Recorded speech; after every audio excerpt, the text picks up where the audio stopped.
all of you here on the recording progress. Okay, so with all of you here in that call, it's session 2 of our HealyWorld Masterclass, and I couldn't be more excited. We had an amazing meeting last weekend in Vienna with HealyWorld members from Germany, from Austria, from Switzerland, from Ukraine, and as well a very great meeting. So where we talked about success and all those things. And today is our second session with two of the top coaches of the world. So that means we have today as a first guest speaker, we have Frazer Brookes here. I think every one of you know who is Frazer Brookes, but once again, I'm really excited that he is here, that he has the time to talk to us. He is a best-selling author. He is, I think, the number one when we talk about how to become successful online with your business. And later on, we have as well Rob Sperry here, one of the top network marketing coaches, who is then talking a little bit more about, let's say, how to build a business in the field and how to build a business outside. And of course, with me, CJ is here. CJ, my friend, we had an amazing time together in Vienna. We would see each other very, very soon in Dubai, and then we will travel a little bit through Asia. So excited to see you, my friend. But I think we will start, and we have not that much time. So that's why, Frazer, are you here, my friend?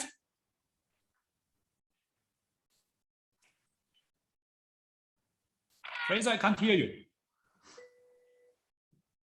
No, once again. Can you hear me now? Yeah. Yes. Yeah. Oh, yes. Now we can hear you. Now we can hear you. Right. Yeah. I'm really excited, my friend. Really excited that you are here and that you could make it happen. I know it's already 8 o'clock in Dubai. I think you are still in Dubai, and that's why. Yeah. So, but it's better anyway, I think, today to stay at home, in Dubai, because it's really hot. So we will fly back tomorrow. Yeah, and inside is better than outside at the moment, I think so. From the temperature. For sure. There's a crazy dust storm as well. So inside only. Oh, wow. Storm as well. Okay, nice. Good that you tell me that, because we arrive tomorrow in the night. So good that we are prepared regarding the storm. Okay, my friend. So we have not that much time today. So I think we are full with questions, and questions which are very important for the participants here. And Frazer, my first question to you, because all of us, we know that you are a specialist for building the business on social media. And I think, of course, we have more and more people, they use Instagram as well. But the most well-known social media tool is still Facebook. I think most of the people, they use Facebook to build a business. And what is the most powerful thing to doing on Facebook? So what is your intention? What can you recommend? Yeah, well, first and foremost, thanks for having me back, guys. It's good to be with you all. I really enjoyed DJ CJ. I don't know if I enjoyed the music more or the singing. I think maybe the singing was actually better. So good work, man. Like good work. So I'm going to show you, because today I want to show you this in particular, because it doesn't really matter, in my opinion, on what you're doing on social media, as long as you kind of keep track of what you're doing. So I was always taught that if you don't track the things that you're doing in your business, then you don't have a business, you have a hobby. You're not serious, you're just curious. You're not a professional, you're just an amateur. Like if you owned a restaurant and I asked you, how many burgers did you sell today? And you went, I don't know, like a lot. Then how would you know if it was a good day or a bad day? How would you know how many burgers you would need to order for the next day?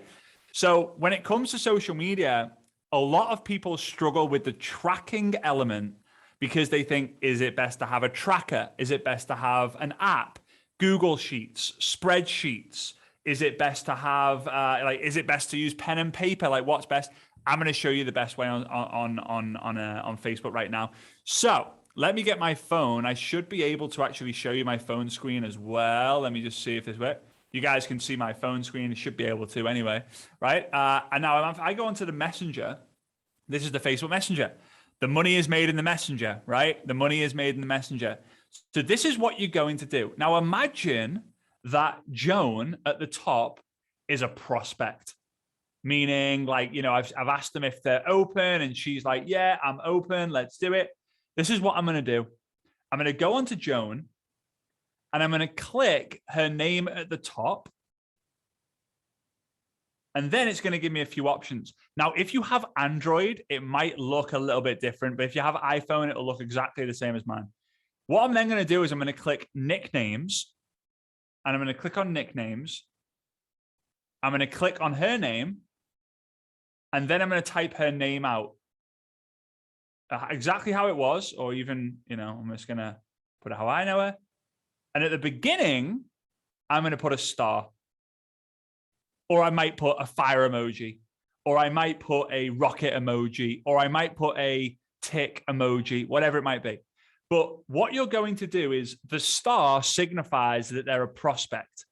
Maybe the tick signifies that they're a customer. Maybe a rocket emoji signifies that they need following up with. Maybe whatever the emoji is, it's going to be a key for you to be able to go back to. So I'm going to press save.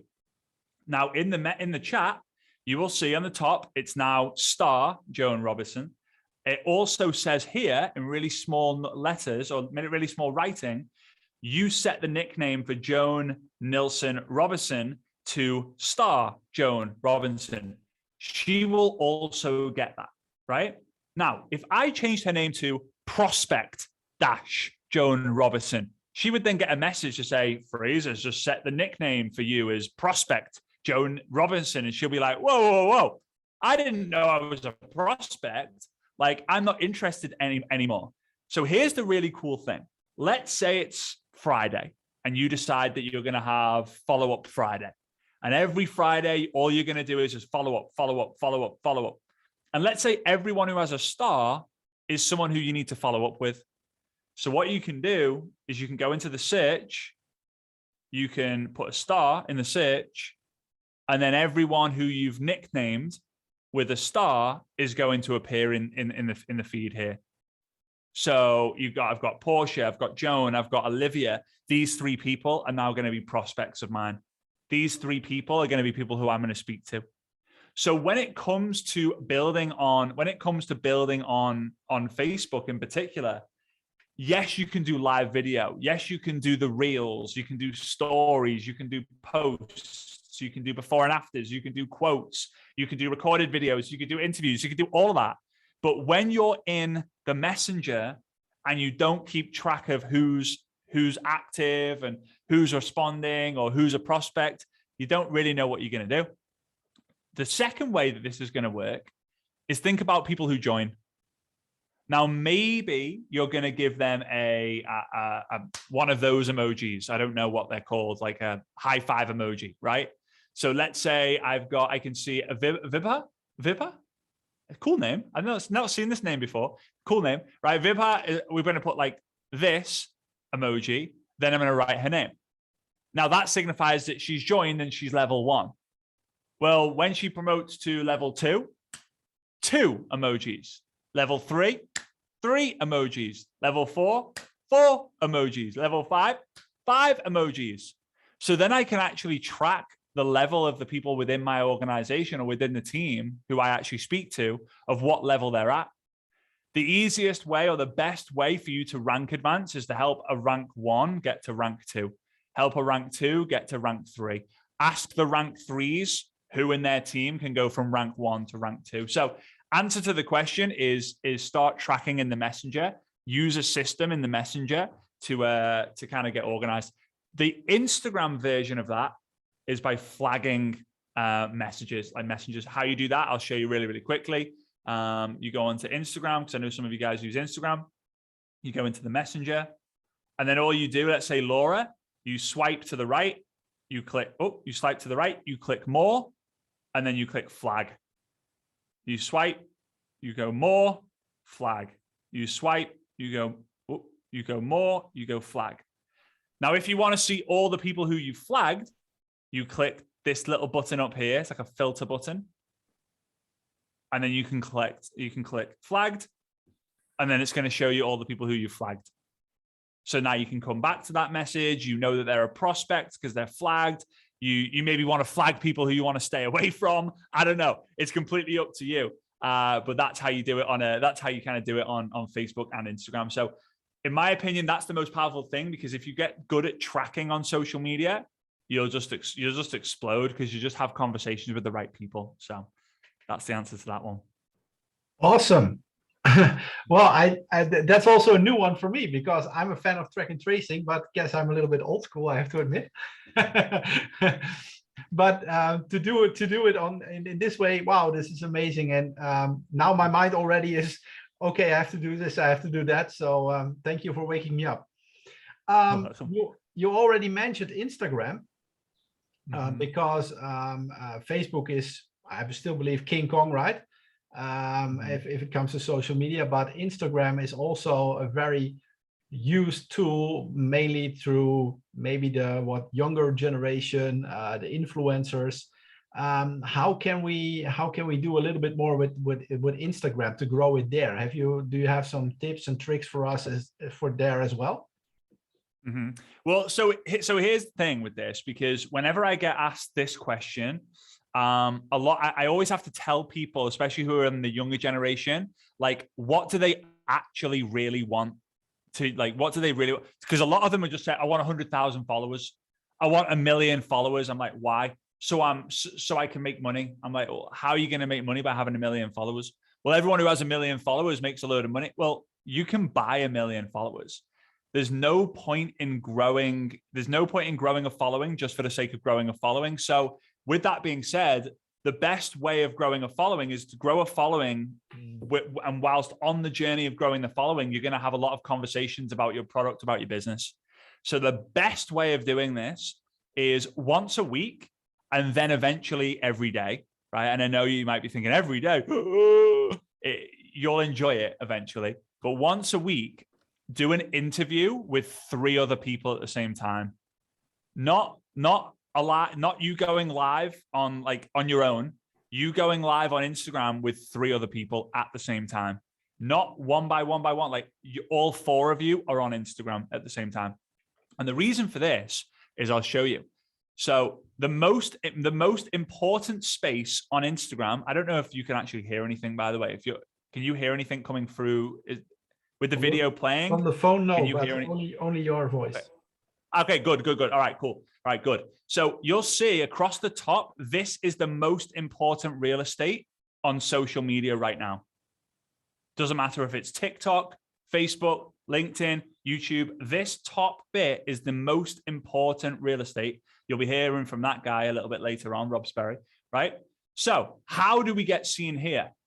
Well, you'll notice the left one is your story. It's always going to be there. And then if anyone that you follow is live, it'll be there. And and it'll just keep going until there's no one else who is left, who's live. And then it will go to the people who have posted a story. So Rob, Debbie, Gary, Coach, Lily, James, right? And all these amazing people. Okay. So how do we get to the front here? Well, you can already see, you can go live on your own, and guess what? All the people who follow you are going to see you, but that's not going to grow your following. So you can see here that Ray Higdon is live +1. So what's going to happen is, because I follow Ray, I'm seeing his stuff. But if I don't follow the other person who he's live with right now, then I'm going to be able to go onto that live, see who he's watching the live with, click on that person and go and follow them. But if Ray goes live and he's live with another person, he could potentially get all the people who follows that other person to follow him. If there are 3 other people on the live with Ray, then all of their followings are all going to see that Ray is live with these 3 people whenever they actually see the live. So it's so important to do that, because then what's going to happen is more people are going to see that you're going live. More people are going to hear your story. They're going to feel and see your energy. I would much rather someone listen to your story for 5 minutes than for someone to see one of your TikTok videos of you doing this.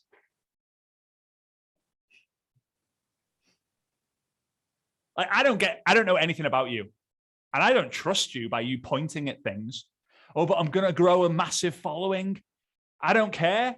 You ain't going to get anyone buy your product because you're just doing this. It just doesn't work. Imagine if you went and did a business presentation in Vienna, amazing city, one of my favorites. Imagine you did a presentation, you were in a Starbucks, and all you did is you just got the presentation and you just did this. Didn't open your mouth, just. Or Carsten was doing the presentation and you were doing this. You were miming the presentation. Like, people don't trust that. They don't trust that. So again, you share it. So there will be 4 of you on the live interview, and one of you hosts, and you just ask, one by one, how did you get involved in the company? What made you say yes? Why did you want to share the products with other people? What are you excited about? Like, just really basic questions. This is also going to get, obviously it's going to get more people on the live. So imagine this, you go live and 3 people are watching. What do those 3 people think? There's only 3 people watching. Ugh, this isn't good. Now there's 4 of you on. And if your 3 are on, their 3 are on, someone has 10 and another person has 4, there's now 20 people on the live. Now they're starting to think, whoa, there's 20 people on here. This is pretty good. If you do a presentation at your home and you've got 3 people in, or you've got 20 people in your home, what creates more energy? 20 people, right? So there's power in numbers. So by doing the 4, people now think there's more people on. You have the chance of growing your following more, and you're all going to improve at telling your story. You're all going to improve at asking questions. You're all going to improve on being a host. You're all going to improve on just better answers to better questions that you're going to get. And as well as people following you, the host can say, like, hey, if you don't follow any of the speakers, let them know that their time was valuable today by going and clicking on the name and following each of the speakers. But what's really powerful is you can talk about your product in a conversational way, in all businesses conversation. So my favorite, and I believe the best way right now is that. And here's the added bonus. If one of you is English, one of you is German, one of you is French, one of you is Swedish, you technically could ask the question in English, or you could ask the question in Spanish, or you could ask the question in Swedish, and you could have different languages answer as well. So it can end up being a presentation into different countries and different languages. So it's a great strategy, and the one that I would prefer you to do the most than just creating content and seeing what sticks. I want to see more conversations going off between you and your customers or your team members or your friends. Wow. Oh, sounds great, Frazer. And yeah, of course, we talk most of the time how to build or how to use social media for building the business, how to become more and more contacts, to use social media, let's say, as well to build your own brand. I think this is well very important. Yeah, you can use it as well to become a brand. So, but we have, of course, especially in our company, we have many people. They really love the product. So I've never seen a company like that, where we have so many people which are so close to the product and using the product, and they are really because of the product in the business. Yeah, so that's why it's a question. How we can make more sales with the product as well online. Yeah, I think that's not so easy, or to make it, let's say, maybe in a very attractive way, that you attract people online with the product, so that they reach out later on to you, that they ask you how they can buy the product. Is there a strategy? Yeah, for sure. So I think the most powerful way of highlighting the product is showing what it does, not what it is. And the best way we can do this, and again, I'm going to tell you the strategy. However, do just check on compliance, because some companies have very, very strict compliance and maybe won't allow you to do certain things. So just I have to say that, just so like you don't do things that are naughty, right? So before and after photos have been such a big part of the network marketing industry for such a long time, but they've lost their power because people have just got sick and tired of seeing it. So much so that social media wouldn't show a before and after on the feeds, because they go, hang on a minute, whenever you post anything that looks promotional, or click this link, or I've got something to buy, I've got something to sell, come and buy it, they straight away think, hang on, we should be getting our piece of the pie. So they don't want to give you free organic traffic. So they want you to pay money in ads. So the idea is you make a post, click this link to buy my product. They go, yeah, no one's going to be seeing that. You get frustrated and then you go, well, maybe I should run some ads because it's a really good product. And if people click my link, they will buy it. So then you go and run ads and they make money. Okay. So that's why like the reach is always limited. So here's what you want to do. You want to take a video on your phone and have another device, right? Whether it's an iPad or a computer or another phone, a partner's phone, an old phone, right? And all you're going to do is you're going to video and say, meet my friend Mary. Now you can do this with your own story to start with, but meet my friend Mary. When I met Mary, she really struggled with X. This is why I'm telling you to be compliant, right? When I met Mary, she had an issue with this. Or when I met Mary, she told me that she had low energy, whatever it might be, right? Again, be compliant or make it in a way that is more compliant, please, very important. Now, and what you can do, this could be a photo of her a year ago, 3 years ago, 4 years ago. You swipe, and now you show, this is me and Mary today. If you've got a photo of you and Mary together, amazing. If you don't, and it's just Mary and she sent you a photo that it's cool for her to use. The reason why you show on your phone, right, is because it adds to the psychology of like, well, she's obviously friends. He's obviously friends with her because he's got photos of her in a phone, right? It's like, this is my phone, like here are the photos. But this is the key. This is the key because that alone is not going to get you sales. So meet my friend Mary.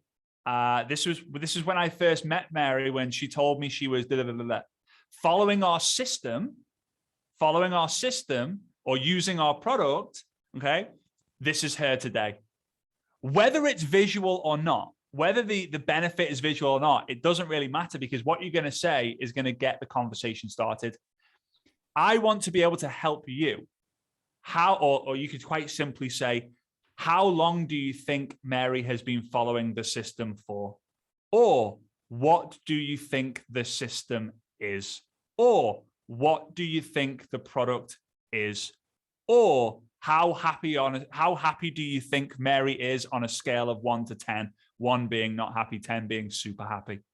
Now, what this does is, one of the things that a lot of people do is, if you would like information about the system, comment system down below. And guess what people do?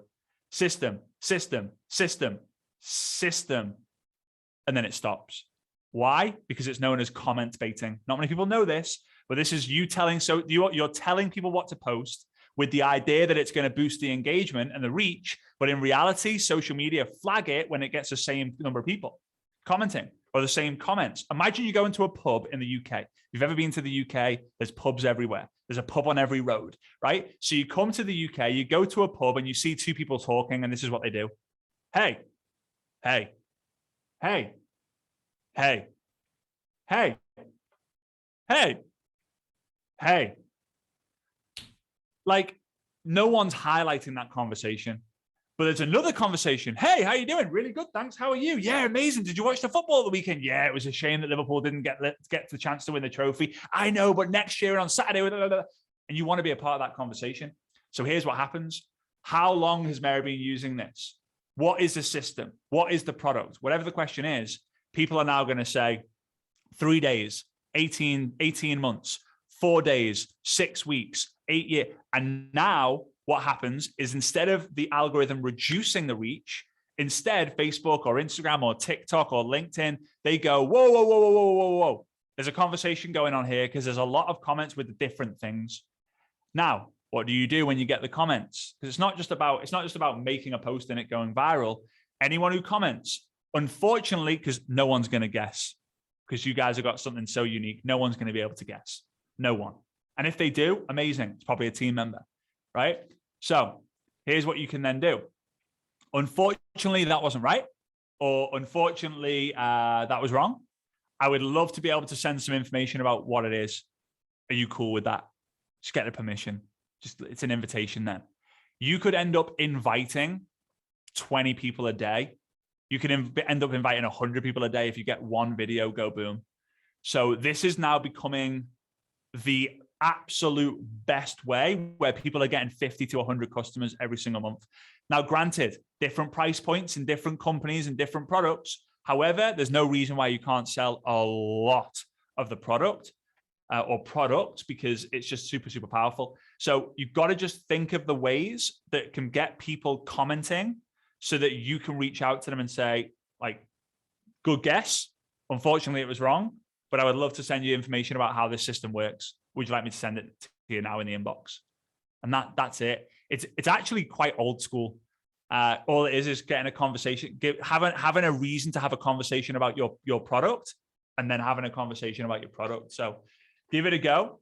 And by the way, guys, like, you are probably overwhelmed. Just going to say it, right? Because social media is actually a very overwhelming thing to talk about without actually like doing it. So what I really want you to do is just make sure all these different things that we're talking about, just please make sure you just do one today.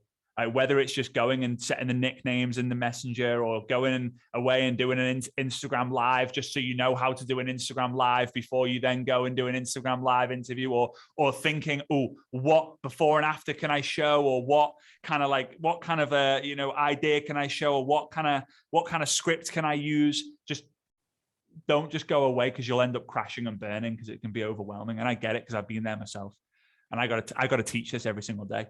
So it's I know what people think when they're listening to a lot of different stuff as well. So yeah, just thought I'd mention that. Yeah, well, you talk about old school, but what I found out myself is that, doing things online is not necessarily so much different from the old school things we did offline, right? It's just another technique that we use, or another tool that we use, but the principle stays the same. Or am I wrong? For me, I always say it's trust the fundamentals and test the strategies, because we live in this day and age where the fundamentals are the fundamentals. You generate a lead, you see if they're open, you get them some information, get them on a three-way call, three-way chat, and see, answer their questions and kind of get them started, get them to events and so on and so forth. But the strategies that were talked about 5 years ago was Facebook Live, Facebook Live, Facebook Live, Facebook Live, Facebook Live. Now it's Facebook Live, Instagram Live, Facebook Live, Instagram Live. Now it's Facebook Live, Instagram Stories, Instagram Reels, TikTok videos, YouTube videos, LinkedIn posts, blogs. Like there's just it's a bit crazy, and because of that, there's no unity. Not like in the old school days, everyone was doing the exact same thing. And what happened is everyone was growing like at quite a decent rate, right? So like we're growing and we're growing and we're growing, and everyone seems to know what they're doing. What's the system? And now someone's doing LinkedIn, someone's doing YouTube, someone's doing Instagram, someone's doing TikTok, someone's doing Facebook, someone runs ads, someone's still advertising in newspapers. Like there's so many different ways, which is exciting. But we have to have the core fundamentals and know what that is, and know what the company system is or the team system is. Otherwise, it can beat you down. That's to excite you, by the way, not to worry you. I'm just letting you know, like there's just so many ways of doing things. Just pick the one that you know is going to be for you and run with it. So yeah, fundamentals and strategies. Yeah, we are not so scared, but I know. Since we have such a broad range now of options that we can do, would you advise people, especially people who are maybe not that savvy yet with social media, to just pick one or maybe two platforms and try to master that, and then eventually maybe put on another social media platform, or use them all at the same time? Probably not, but what's your take on that? Yeah, so this is a great question, because I believe it's all dependent on the level of commitment that you have in terms of time to the business. So there are 4 levels: spare time, part-time, full-time, all the flipping time, right? And now, if you're all the flipping time, if you wake up in the middle of the night and you're like, I've got a great idea for a Facebook Live, right? Like you just obsessed, right? You're just obsessed. Spare time is like, an hour here or there. But if your spare time, just one platform, get good at that, go all in, you can crush it. You can become a 7-figure income earner on one platform. If you're part-time, be aware of the second platform and have a presence on the second platform. You don't have to master it. You could be really good at Facebook and then have an account on Instagram. If you're full-time, have to be on 2.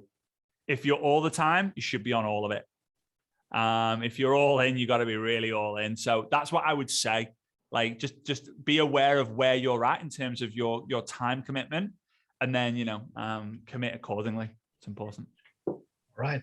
And if you, we talked a lot about attracting to product, but can you also give us some tips on how to attract more people, maybe business-wise, on the platforms? Is there also some specific strategy that you can give us? Yeah, absolutely. So now this works on, this one I'm about to tell you works on all, like on Facebook and on Instagram and on TikTok. It's going to grow your following as well. And it's all about the idea of you're going to attract by taking action. I always say that, you know, action marketing beats attraction marketing. The word action is in the word attraction. You could think, oh, I really want to be a 7-figure income earner and then play PlayStation all day. You ain't going to get what you want, right? So this is called the 5-3-2 strategy. If you do this every day, your following will grow and you will have more leads. However, I do not want you to rely on this as the only way of you building your business or generating leads, because it's a hope strategy, meaning you're going to do it and hope that people come to you. They will come to you, but you're not in control of when they do come to you. All right. So I have to make sure that that's clear. So the 5-3-2, the 5 strategy, the 5 part is find 5 people. Now I'll talk about the different platforms. Instagram, how do you find 5 people? Well, whatever you talk about on Instagram, I want you to go and find people who already have a massive audience about that.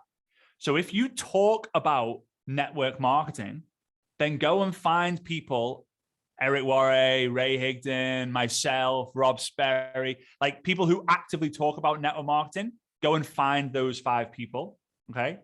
Or if you talk about being a mom, go and find people who talk about being a mom who have huge followings. Or if you love yoga, guess what? Go and find people who love golf. No, go and find people who love yoga, right? If the audience matches the message that you're talking about, you're going to win, right? You're going to win.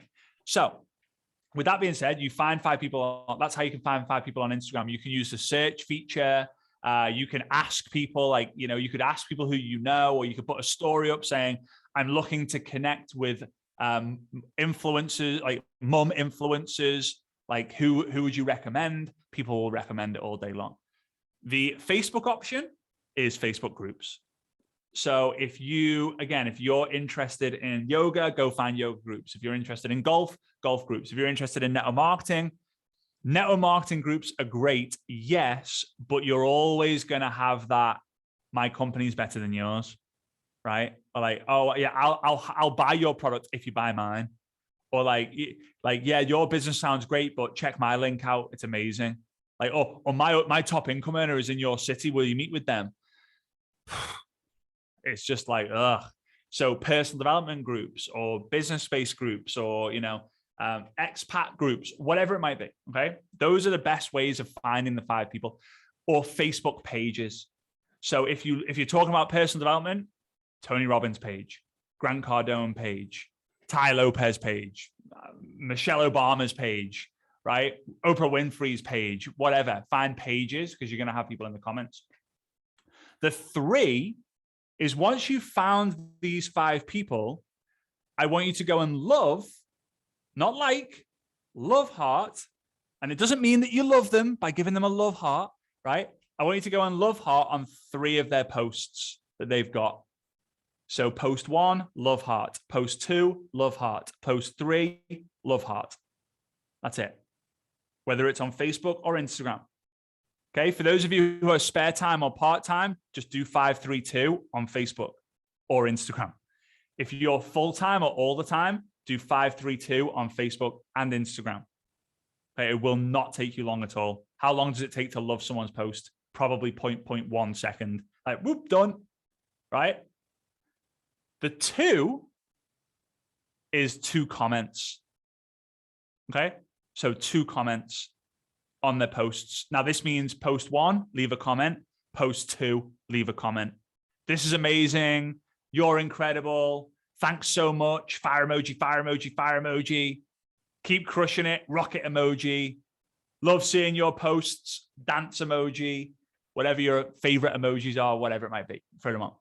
So 5 people, and you find 3 of their posts, 3 of their posts, 3 of their posts, 3 of their posts, 3 of their posts. Love, love, love, love, love, love, love, love, love, love, love, love.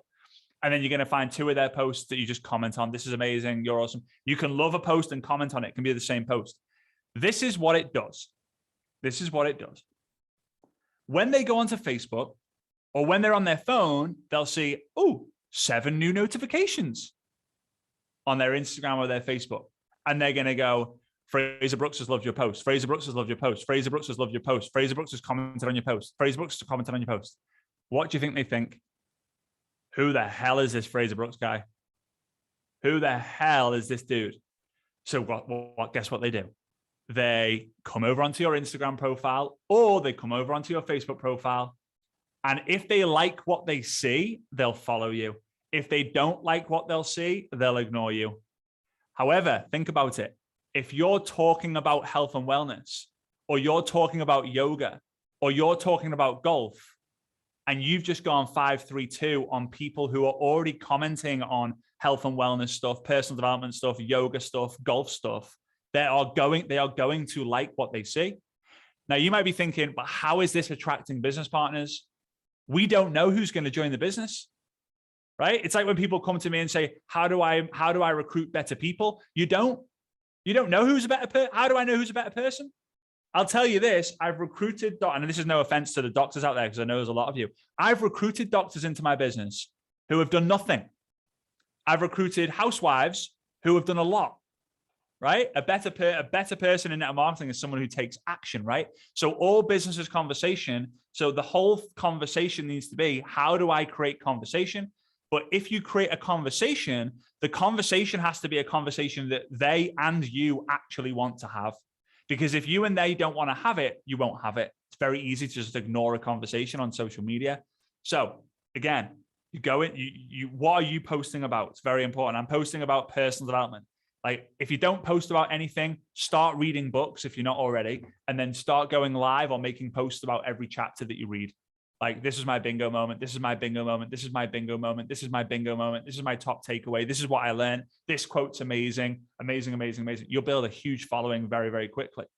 Step 2, go into the groups or find the influencers who are already talking about those things.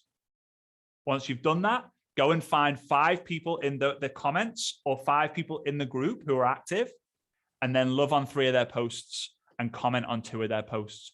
This will get people replying back to you. This will get people following you. Now, when someone, this is a very important part of the process, really, really important. 98%, freaks me out every time I hear it.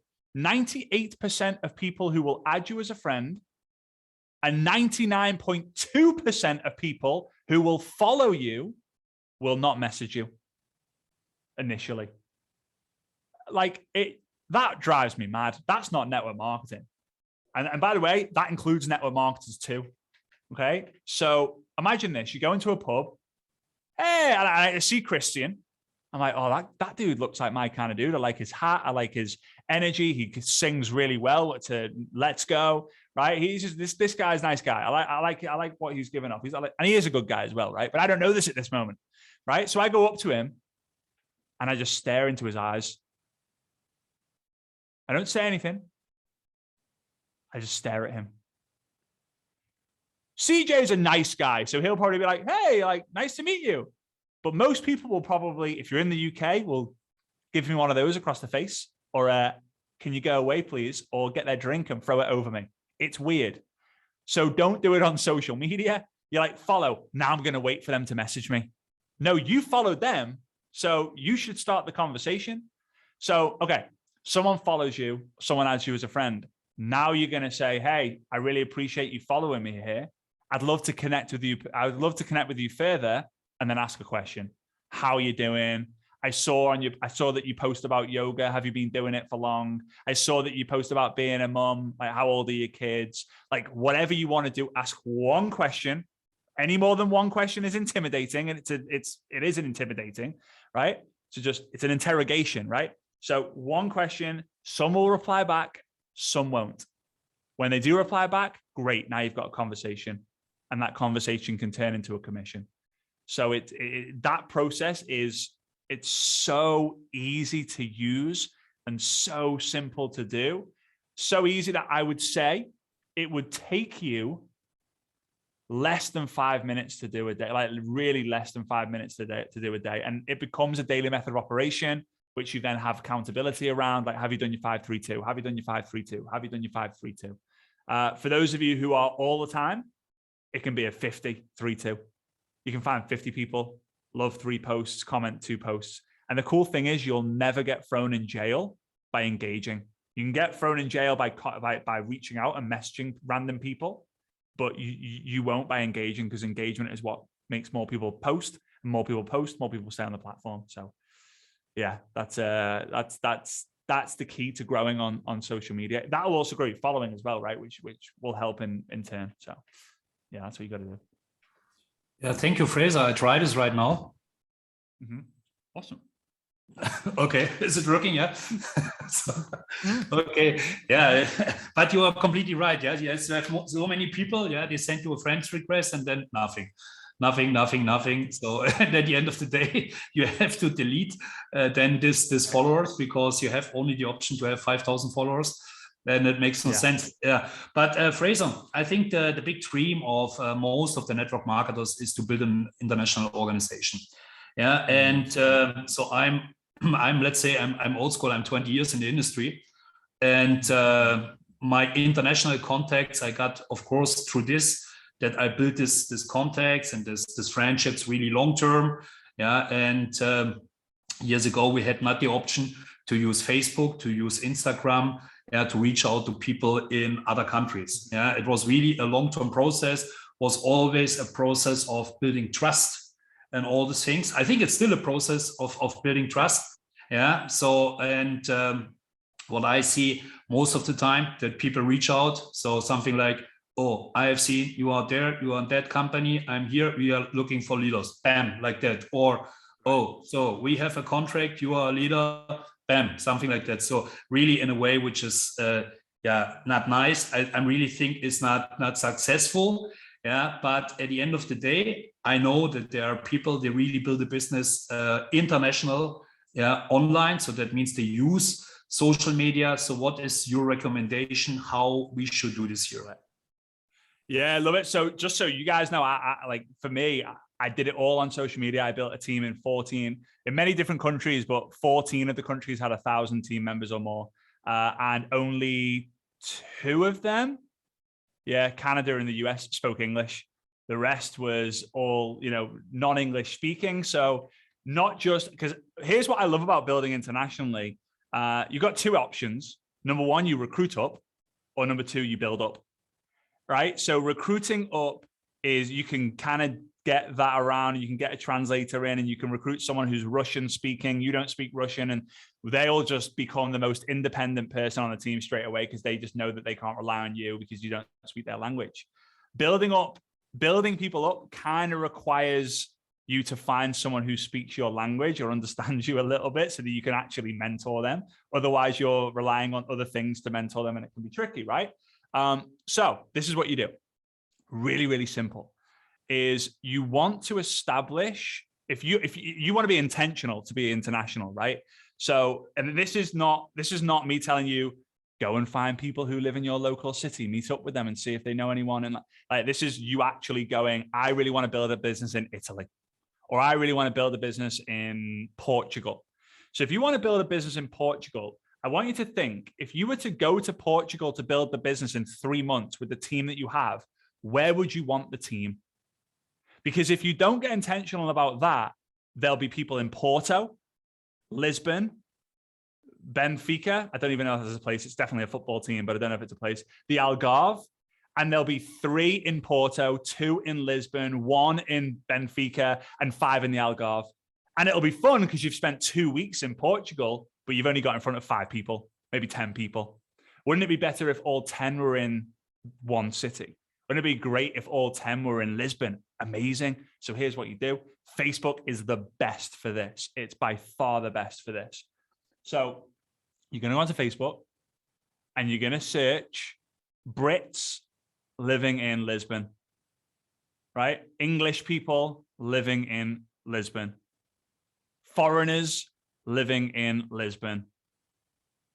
You're just basically searching for whatever nationality you are, Italians living in Lisbon. And there will be groups because someone has gone from Italy to Lisbon and gone, I'm alone. I've got no contacts. I've got no friends. I'll see if there's anyone like me. So I'm going to create a group. Now, Lisbon might not have any, but Porto might have thousands. Milan might have none, but Rome might have hundreds of thousands.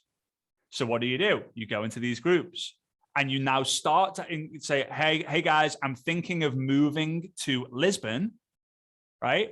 I'm thinking of moving to Lisbon. Who has done it and can give me some tips?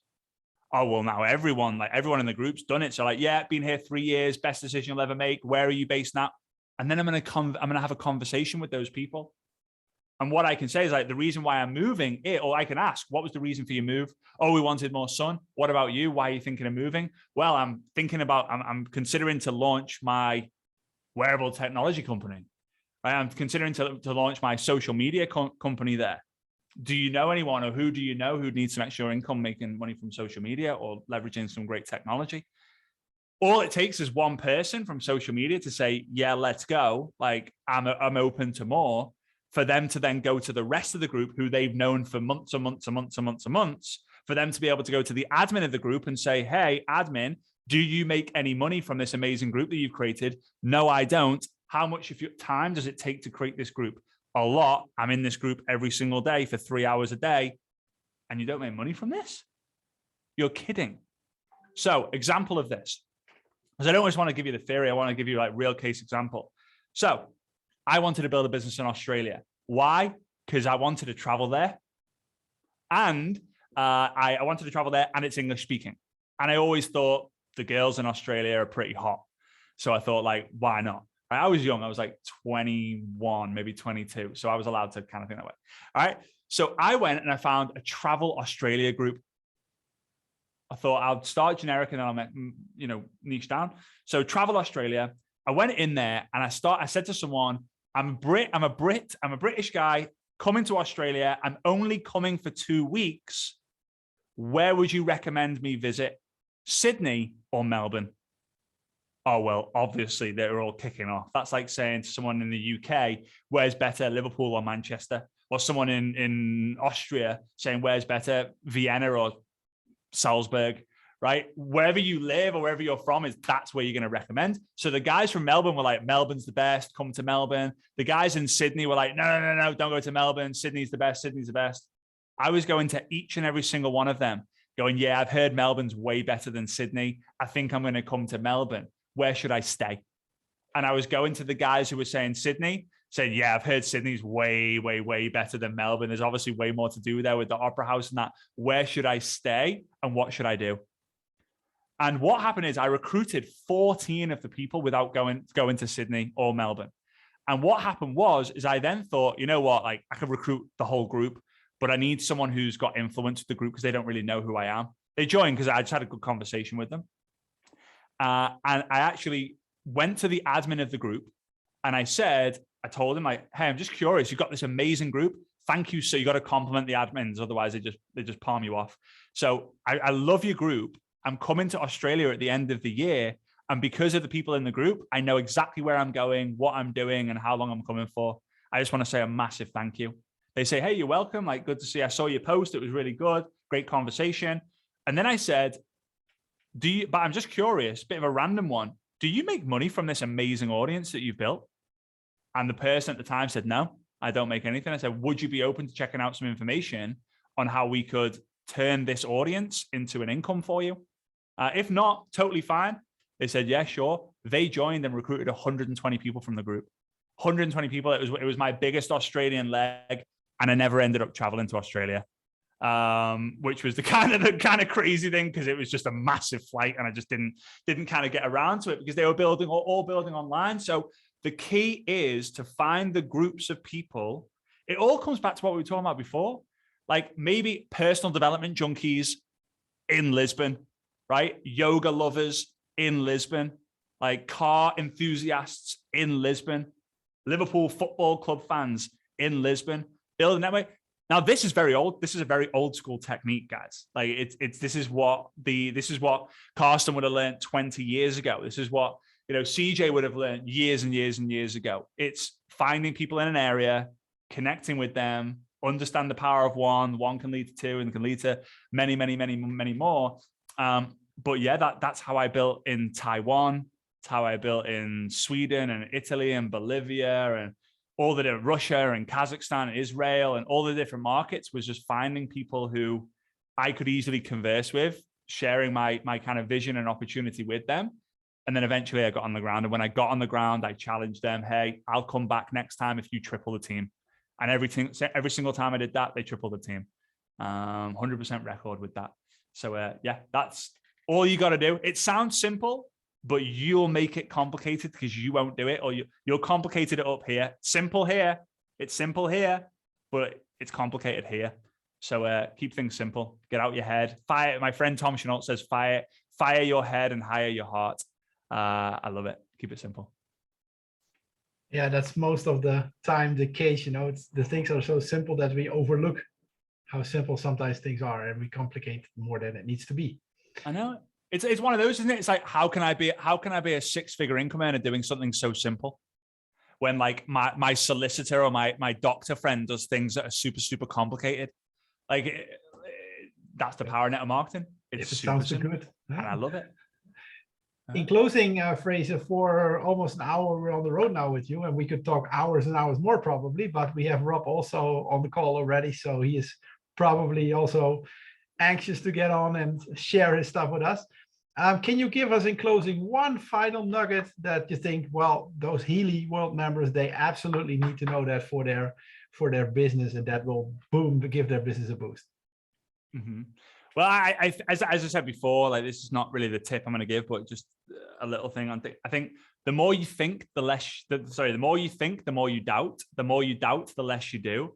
The less you do, the more you think. The more you think, the more you doubt. The more you doubt, the less you do. The less you do, the more you think. The more you think, the more you doubt. The more you doubt, the less you do. The less you do. Blah, blah, blah, blah. It's a vicious cycle. So you got to stop overthinking it. You just got to do it.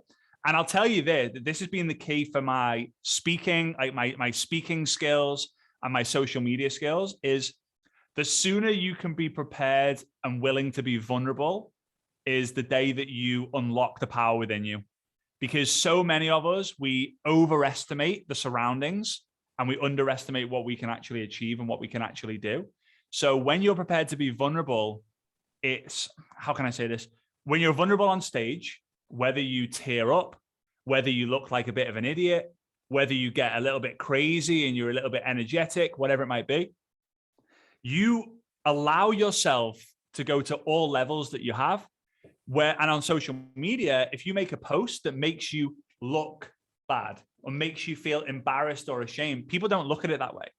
And it allows you to go, that wasn't that bad. Like, I didn't die by making that post. And you would just post more, you'll get more comfortable. When people give you hate or whatever, it just rebounds off you. So post more. Messy action. You've all heard this before. Messy action. Post more. And if you're worried about going live, go live on another platform. If you don't know what your niche is, post as much as you can and figure out what you actually enjoy posting about and what other people post about. So it might not be the golden nugget that you need, but overcomplicating it is stopping you from succeeding on social media. And it's just be vulnerable. Stop overthinking. Stop thinking. Messy action and be prepared to be as vulnerable as much as possible, and make sure your energy doesn't fall off before you hear from Rob, because that dude, man, he's gonna give you the nugget. He's gonna give you the nuggets that you need to explode your Healy business, because he knows what he's talking about. So I'm excited to learn from him as well, as I always do. So I appreciate you guys. You're Carsten, CJ, Carsten. I appreciate you. I'm actually a bit gutted that Rob didn't hear the music and CJ's singing. Actually, that was an experience that I don't think I'll ever forget, and it was top marks. So yeah, I appreciate you guys. Time. You guys are awesome. Frazer, I heard it last time. It was I don't even know how to describe it. Okay, good. All right, that was a good way of describing it. that you couldn't describe it. It's being vulnerable. That's what you're talking about, right? Well said. Well said. Awesome. Thank you, Frazer, so much with all the valuable content that you shared with us. So, Carsten? Yeah, thank you very much once again, Frazer, and thank you for your time and many greetings to your wife. Hope that she feels better. Yeah. So, and once again, many thanks to you and looking forward for the next session. Looking forward to meet you, my friend, in Dubai then as well. And to hang around and to play a little bit golf. So, yeah. So, it's getting hot. It's getting hot. Yeah, we will do. Yeah, and our next speaker here, thank you very much, Frazer. Thank you, Zio. Yeah, our next speaker here is Rob Sperry, and once again here as well, many thanks, Rob, that you have the time right now to jump a second time here on the Zoom call. I know that you had already a meeting, you had a coaching before. Yeah, and I think you made it very fast to jump on the call here with us and with our Healy leaders. And I think it's for you, not early in the morning, but it's around noon right now in the US.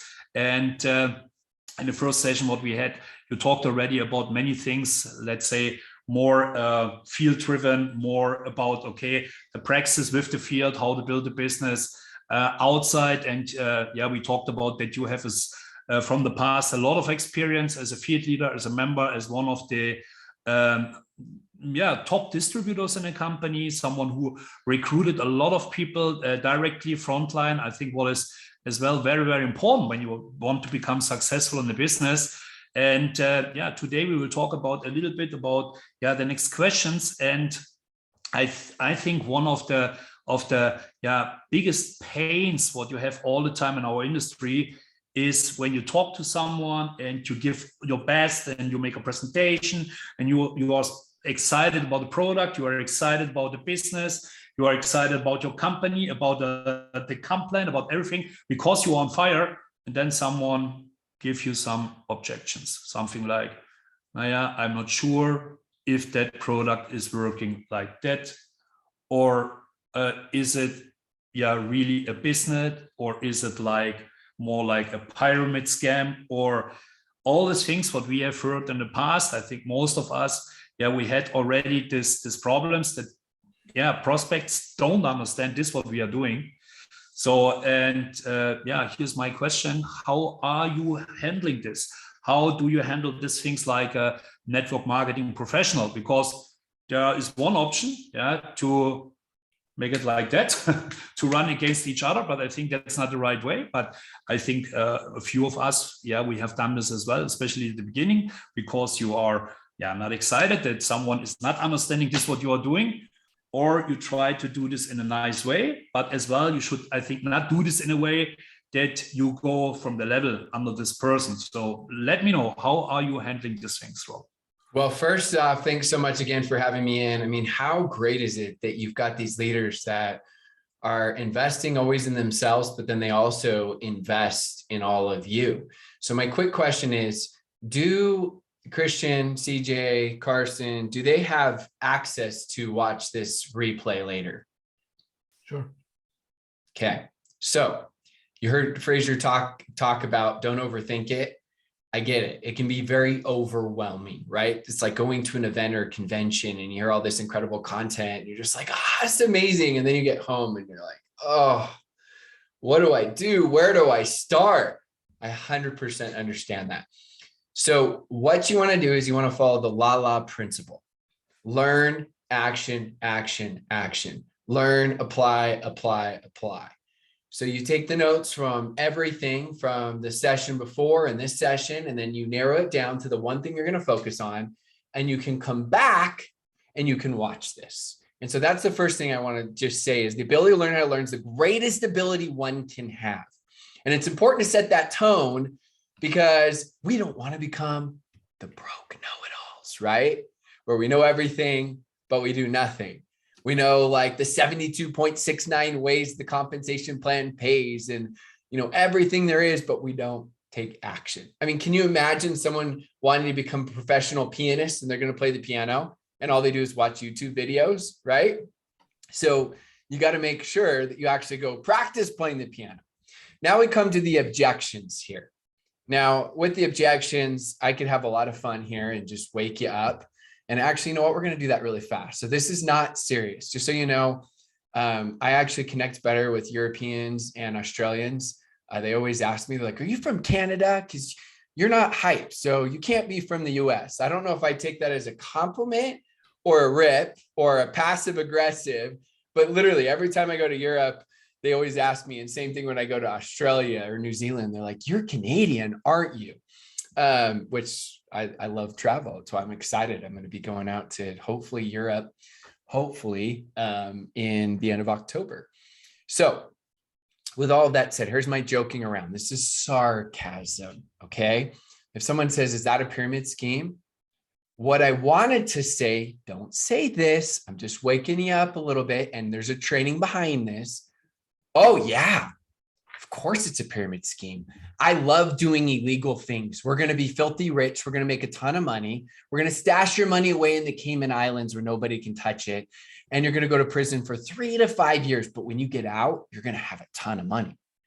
I did say this accidentally for fun to a couple friends, and they looked at me and they were ghosts. They were like, no, I don't do illegal things. Are you kidding me, man? Are you kidding me? Like, please. So that's just if you want to have fun, don't do it. Because then, you know, CJ and Carsten will kill me. So don't do that. Okay. It's just having a little bit of fun. We know where you live. Yeah, they know where I live. It's the problem. And I go to Dubai often. So it could be a problem. Could be a problem. Carsten can drive pretty fast in his car. He may just pick me up and, you know, just go a little bit fast around that corner. Right. And I may be sliding out, doors unlocked. Who knows? So we're not going to go there. But now I got your attention. And what I want you to understand is the very first thing you need to understand is the common objection you get the most. I want you to think about that. Everybody in their mind, what do you get? Is it something about the products? Is it, I've got to try them forever? Is it the investments? Is that MLM? Right? I want you to think about it. What's the most common objection you get? You got it? I'm looking right now because I don't have a live audience. I got a Zoom live audience. So I'm seeing a couple people cameras on. You got it? Yes. Yes. I see a couple. Yes. Okay. All right. So typically the most common objection you get is your own insecurities being magnified. Think about that. Everyone always tells me, whenever I go up to their area, and I've spoken in 21 countries, and they're like, Rob, I got to tell you something. Our area is different. I'm like, let me guess. People here don't like network marketing. Oh, you know us. Doesn't matter where I go in the world. Asia, Europe, Australia, Canada, US, South America, Central America. They tell me the exact same thing. I go anywhere in the US, they tell me the same thing. People are people. You can buy excuses or you can buy solutions. So if you're constantly getting the money issue, that is your own insecurity magnified. Because if money isn't an issue, like to these awesome leaders, CJ and Carsten, like if someone says they don't have the money, they don't even hear it. They're just like, well, that just means they don't see themselves doing it. They don't believe they can do it, right? They don't even hear it. So for them, it's not a common objection. Guarantee it's not a common objection they have to overcome that's really hard because it's not their own insecurity. But if it were, when someone says, oh yeah, I just don't have the money, it's almost like even they're whispering it, but you feel like they're yelling it because it's like you hear it so loudly because it's your insecurity. It's like, oh, right? So the first thing I want you to do, this is probably more important than me teaching you how to handle objections, is challenge your insecurities, build beliefs, right? The environment, the moat around those insecurities, right? Start challenging them. Why the investment's worth it, or whatever it is, right? There's somebody else that doesn't get that objection, somebody else that doesn't deal with it that much. Now I'm going to give you a framework. Framework is great because you can take any, for example, objection, and you can go through these steps or formula or process. So first, what I did is when I prepped for this training, I just wrote it down without looking at any notes or anything like that, because sometimes you like it just to be fresh. And then I went back through old notes and went back and forth. So here's the framework. First thing I do when someone gives me an objection is I understand where they're coming from. Okay. Now, sometimes you personally understand because you've been there and you can say that. And sometimes you understand, right? Even if money isn't an issue for you, You understand, you're sensitive to maybe their job situation or their money situation. So I always let them know that I understand. That's the very first thing for the framework.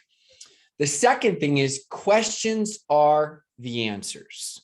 So all too often, we like to jump in and solve the problem right away. We're problem solvers. We just want to be like, no, money's not the issue, or time's not the issue, or the products aren't the issue. We just want to solve them. But questions are the answers. So someone says, is that a pyramid scheme? Instead of me getting all defensive, I did at the very beginning when I started. So I failed forward and learned, and saying, oh, you're in the real pyramid schemes. You work for Google or Facebook. What are the chances you're going to get to the top? That doesn't work. Okay. You may feel good for a split second. It does not work. Don't do it. Instead, I'm going to say, Edwin, what's your definition of a pyramid scheme? What does that mean to you? Right? I'm going to ask questions. Sarah, what does that mean to you? And I start asking Kathy, right? Whoever, Teresa, Stephen, Darla, whoever I'm talking to, Rachel, what does that mean to you? Because many times they'll come back and they'll say, well, it just means that you can build a team and you get a lot of people. Okay, is that good or bad to you? Oh, well, I think it's good. So you see, sometimes you got this huge insecurity because you think this is their real issue and it's not. Most people do not give their real objection or real issue initially. They don't. It's a surface answer. Like, think about it. Is money really the issue?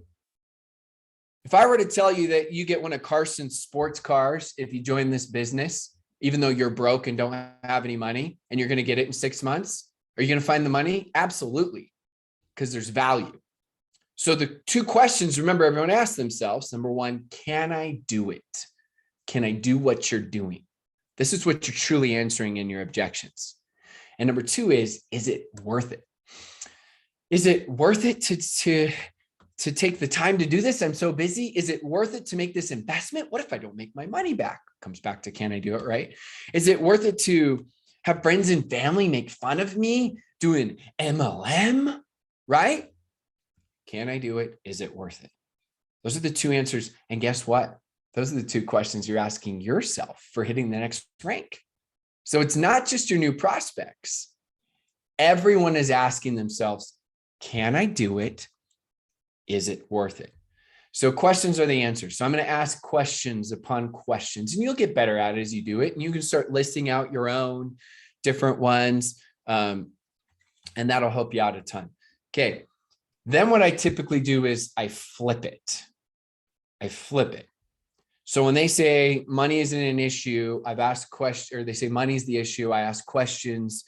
Okay, what else? Is there anything else? What about the money? What's going on?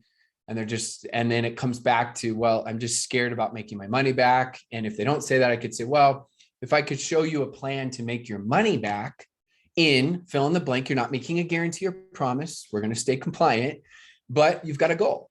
Then would you be interested? Well, yeah. Who wouldn't do it if they could make their money back in, say, a week? And with your guys' plan and incredible products and everything in your leadership and your systems, it's definitely possible. If someone puts in the effort, it's more than possible. We can't make that decision for them if they're willing, right? But we've got a plan to show them. So now they're like, well, yeah. So I'm starting to flip it where I can show them, well, then money isn't the issue for you. It's more of making that money back. And if the value's there, you're absolutely willing. And sometimes I'll even say, you're asking yourself, can I do it? And you're saying, yeah, maybe, but is it really worth it? And so you see how I'm asking questions and I'm understanding the simple psychology. I'm giving you more in depth, but really simple. I just ask questions upon questions upon questions. And I say, if it weren't for that, right? Would you be good if we could solve that? Are you good? And they say yes. And that's it. I keep it really, really simple. So it doesn't matter what objection anybody gives me. Doesn't matter what it is. And then I'm going to focus on solutions, which is from an offensive standpoint, not defensive. And the solutions are going to be, oh, well, you don't have any time. Oh, I totally understand. Remember, understand. If it weren't for the time, would you be interested? Is there anything else besides the time? Well, no, I'm just busy. I'm working. Oh, how many hours are you working? Oh, working 40 hours a week and taking care of the 2 kids. And I'm so busy. Oh, I totally understand that. And it's probably the reason why you're interested is because you don't have any time and you want to find something that creates more time, but it's also why you feel like you can't do it. See how I'm totally understanding where they're coming. Yeah, that's it. I got it. Guess what? We got a plan. This is why it's a perfect fit for you, because I have time and the team has time. You have incredible contacts and credibility, which we are not going to ever abuse. We're never going to hard sell your friends. We're just going to simply share it and show you our system. And if people are interested, great. If not, that's okay. And so we're like 2 companies merging where we hide the weaknesses and we accentuate the strengths. And the strength is I got the time to really help leverage your time. And think about this. If you had 3 people that decided to say yes, and they worked 5 hours a week, mind blown. You just picked up 15 hours a week of leverage. So I get it. You don't have time to do it, but you can't afford not to. So we're going to create a total system to really help leverage that. How does that sound? All of a sudden they went from, right, flipping it of not interested and scared out of their minds to this is the greatest thing I've ever heard. It's a very, very simple process. I've given you more in depth behind the scenes, but if you just listen to that last part, those last 2 minutes there, you'll find that objections are awesome. I love objections. I used to cringe. I was scared. Objections are good because if you don't have objections, they're just saying no. And they're not giving you feedback. Objections are the answers. They're giving you what they want answered so they can say yes. So I love objections. I don't get insecure about them anymore, but this took me a long time. So Carsten, CJ, I know you guys have a ton of experience with it, and you guys are really good at being very conversational and good human beings and listening to people and asking good questions. Anything you guys want to add to that? Well, what I hear a little bit in your answer is the feel, felt, found method. In a little bit of a different way, a little bit additional things that you put on. So, and what I've learned is every objection is just the reason why they should do it. So I don't have money, probably you should do it. I don't have time, probably you should do it. But it's our job to explain and show them how to give that hands and feet so they can see for themselves how to do that. Yeah, and wouldn't you both say that after that, one of the missing arts that people know, but they don't do it enough is third-party validations. Yeah. Because, you know, if you tell someone it's true the first time, yeah, and then someone else does, it's probably true. And then someone else does again, then it's for sure true. And I think with how great social media is, a lot of people have tried to skip steps of the timeless principles. I mean, think if a world-renowned doctor told us, all of us, to go take product X, Y, and Z, and then your 2 best friends in the world were like, no, that product is awful. Don't ever take that product.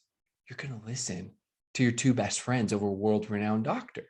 That's the power of third-party validation. So that last step is one of the most important steps of you. I don't care if you're doing 3-way chats in Facebook Messenger or WhatsApp chats or Zooms or 3-way calls, right? The different systems. And I know inside of each leadership team, there's also even different systems and styles.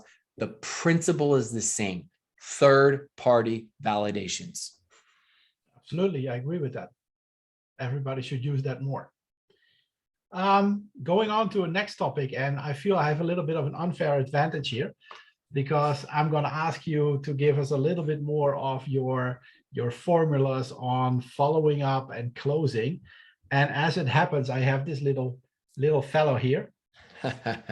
And that's why I have the unfair advantage, because I know the answers already probably, but most of our HealyWorld members don't. So can you give us some tips and tricks, a formula on following up, because they always say the money is in the follow-up, right? And on closing. Yeah, 100%. This is just such a fun topic. The fortune is in the follow-ups, plural, right? It's not in the follow-up, it's in the follow-ups. And when you remember and understand that, it helps give you a really super, just, you know, clear picture and clear focus as we go. And I see if you guys ask about the book, it's not on Amazon yet, but I still ship it out to you, even if you're in Europe or wherever. I lose money when I ship it to Europe, but guess what? I don't, because it provides enough value. It comes back. So we'll do it. But with that said, when we go to the follow-up, I think the first thing, and you guys know, I always like to teach the principles and go through it, is the fear of judgment is the mother of all fears. Like, remove the fear of judgment. People, you don't have the fear of missing out. You don't have the fear of failure. You don't have the fear of success, right? You don't have the fear of rejection. You don't have any of these fears. So the fear of judgment is where a lot of us get stuck. We reach out to someone, finally overcome, we feel like that fear, and then we don't want to follow up with them because now, well, what if they say no? Our mind starts to think in worst case scenarios. It's trying to protect us, but it's not really protecting us. Worst case scenario, they say no. Who cares? It's all good. We love them, but it's all good. So now, as we move on, the setup. This is the first thing. With the setup, anytime I'm following up, so let's say I just had a presentation and we had Phil on, and with Phil or David, as we're doing this presentation, I want to follow up with you. Well, I'm not going to say, hey, when are you available, Phil or David? Instead, I'm going to say, what is your schedule like tomorrow at 12 p.m. or 7 p.m.? I typically like to give 2 times because for people's brains, when it's an either or option, it's easier. Urgency is synonymous with wealth. If you are like, hey, when can I? You're not creating any urgency. I didn't say panic. There's a difference between urgency and panic. But if I don't create this urgency, what happens is they're just like, oh yeah, in like 5 days. 5 days.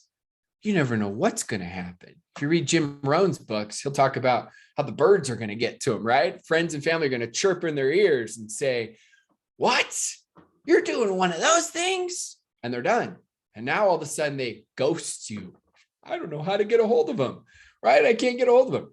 So I like to set it up. Now, there's some really good tips and tricks Christian knows about, but I'm going to give you guys some tips and tricks here. So now I say today or tomorrow. Now, if they come back to me and they say, oh, Rob, I'm so sorry. I'm just slammed. I'm so busy tomorrow and the rest of this week. Okay, I get it. It's going to feel really uncomfortable because I'm a people pleaser. I'm a recovering people pleaser. So you don't want to come off as extremely pushy, but at the same time, you want to be urgent. So your worlds are colliding. Like, well, what do I do then? This is what you do. Remember, you're going to understand where they're coming from. Phil felt found, right? So I'm going to say, Phil, I get it. You're crazy busy right now. I promise you I wouldn't waste your time. Even if it's just for 10 minutes, I will make time for you tomorrow at midnight, if that's what it needs to be, because it's that important. I don't want to talk at midnight. You don't want to talk at midnight. They don't want to talk at midnight. But guess what? What happens is you set a tone and you created value, because if it's that important, you're like, oh yeah, in a week's fine, or in 10 days, or in 2 weeks, or just get back to me. What happens is the value for what you have just plummeted. And so for me, yes, I say tomorrow at 12 p.m. or 7 p.m., whatever times work best for you. I like to give like a lunchtime as well as an evening time. And if those times don't work, we can look at another time. But I'm not going to accept right away in a week from now. Instead, I'm going to be really nice. I know you're so busy right now.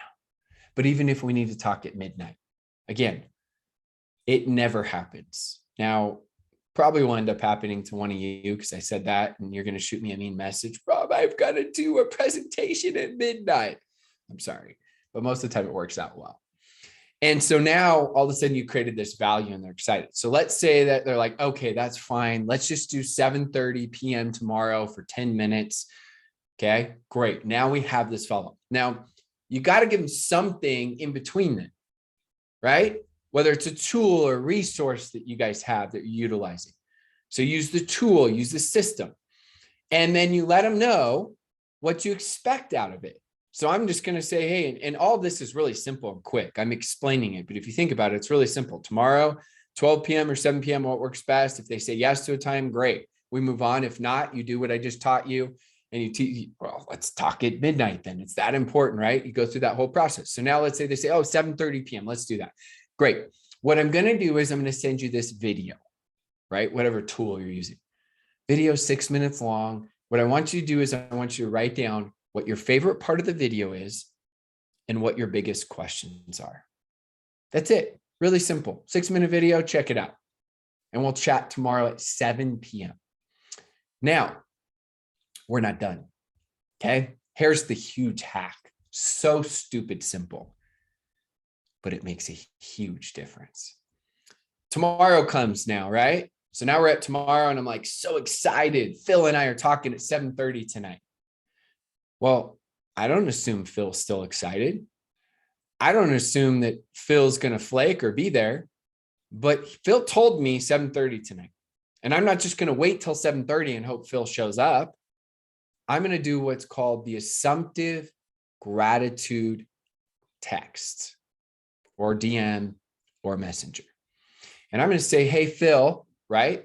I'm so grateful that you're making time in your crazy schedule.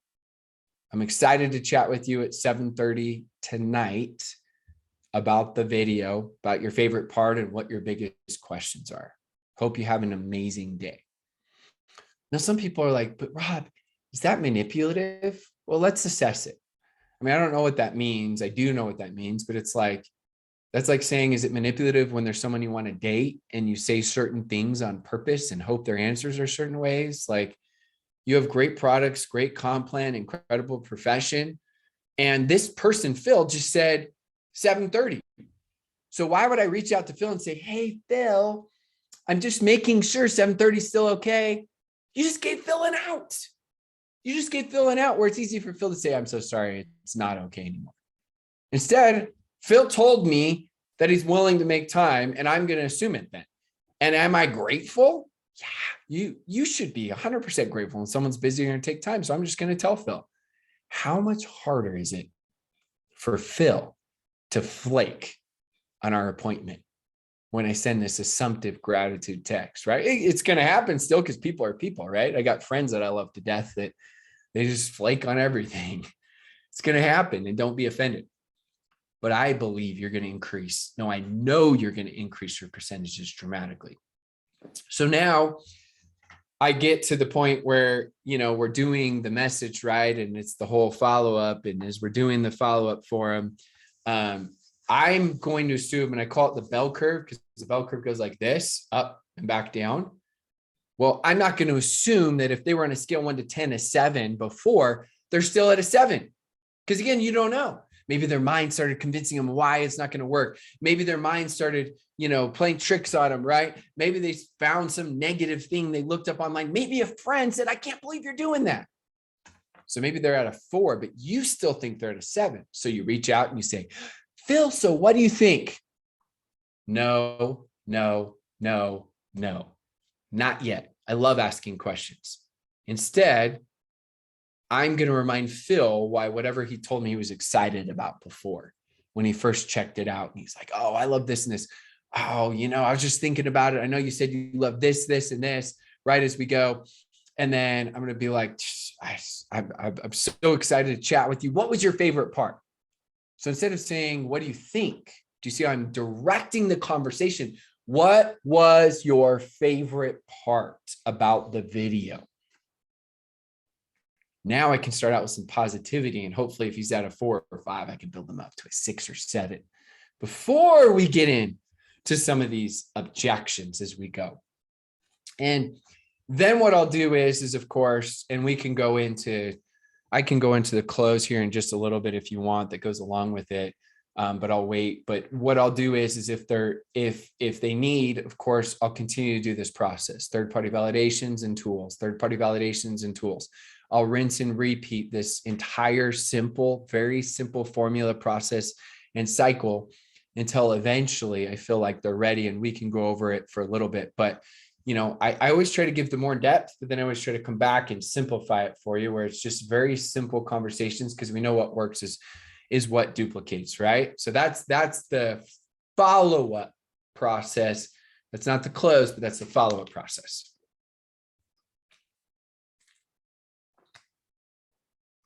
All right, Rob, thank you very much. Thank you very much for that. And I think it's as well, you have to train it, you have to train it, you have to train it. Yeah, it's always the same. Yeah, train it like a muscle. You'll become better all the time. And make your own mistakes. I think this is as well very important. So I learned from my mistakes, and I made mistakes not only one time, I make it twice, sometimes 3 times. But when it's becoming painful, then you really learn from that. And I think this is the most important thing in our business, to learn from the mistakes. Yeah, Rob, another question is, and of course, I think that's why we are doing that business. How we can motivate our people in our teams. But in general, I think we are not owning people. Yeah, this is very important. So sometimes you can see this in our industry, that people talking to other people like employees. So what is definitely not the right way, first of all. Yeah, so all of us, we are entrepreneurs in the business. The second thing is, I think we got paid to find the right people. That means in general, people which are self-motivated. Yeah, so there are big numbers out. So I think it was Bill Britt who talked about that in the industry, that he is talking to, I think, 1,200 people. At the end, he had 11 people which brought him the income. And I think this is the same what we have to do, to talk to as much as possible people, that we really find this kind of people which are self-motivated, which are becoming leaders. But at the end of the day, yeah, so there are, of course, people which do the business part-time. So, and how we can motivate them to maybe become a full-time networker, or to see a little bit more the opportunity behind the business. Yeah. And that's one of the biggest questions, right? People ask, how do I keep my team motivated? And I sign up people, and I get it. Here's one of the problems when we feel that we lack that, is what happens. You bring in people, and then none of them succeed. And so eventually you have less confidence to bring new people in. And so it ends up trickling over to your sponsoring and recruiting. And it's this vicious negative cycle that we've got to break out of. And so, Carsten alluded to it a little bit, but I'll just say the famous quote in network marketing. I didn't come up with it, but it's very, very relevant. It's easier to give birth than resurrect the dead. Think about that. It's easier to give birth than resurrect the dead. So that's to say that, and again, I'm going to teach you how to motivate, but I'm going to start out with that first, as Carsten did a little bit as well. We both, because we understand this, we're on the same page on this. So look at it this way. You can take as many alarm clocks as you want, and you can throw it in somebody's grave, right? They're not going to wake up.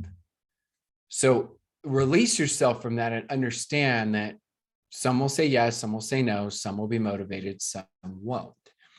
Now, I've heard the cliche in network marketing that we're not looking to motivate people, we're looking for motivated people. I think that's a half truth, because if you take someone in your organization that on a scale 1 to 10 is maybe a 1 or 2 from influence, and then you take CJ and Carsten, the odds of them getting that person to do more are higher. So that's to say that, yeah, as you become better, it is easier to help motivate and cast a vision for people. And so it's a balance of both, is what I'll say. And we'll go in depth on this training. And I listed out a ton of notes on this, because I'm like, I don't want to miss anything as we go, because it's so important for you. The other thing to understand is you aren't ever a prophet in your own country, right? So, if you have Carsten or CJ show up to the company, it's just like, and it's people that aren't part of their teams or hear them all the time, like, oh, right? But then if you hear them all the time, it's not as big of a deal. It's the same thing for my teams, the same thing for everyone's teams. You're never a prophet in your own country. It just it falls because it's repetitive. We take it for granted, some of this great content. So here's some solutions. Some of them, but do you do them? And if you do them, do you teach your teams to do them? Because good leaders have vision. Great leaders give vision. Okay. Good leaders. Oh, I'm committed. I'm going to be here. I'm going to be here in 2 years, 6 years, 3 years, 4 years, 5 years, 10 years. A great leader knows how to cast and give that vision, though. Stephen Covey wrote the 7 highly effective habits.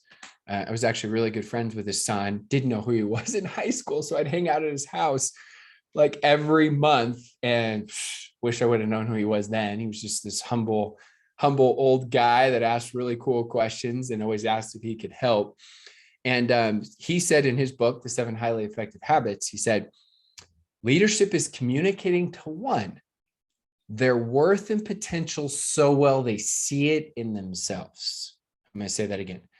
Leadership is communicating to one their worth and potential so well they see it in themselves. I like to say that network marketing is empower self and empower others.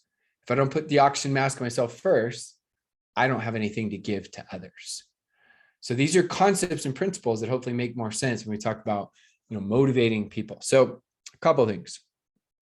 Create a personal development culture. And you may say, well, I do that. Okay. What's the accountability for it? How long do you recommend for your team members do it? Right? What do you have a book? Are you doing book club, right? As you go, do you have a chat that you create, different chats?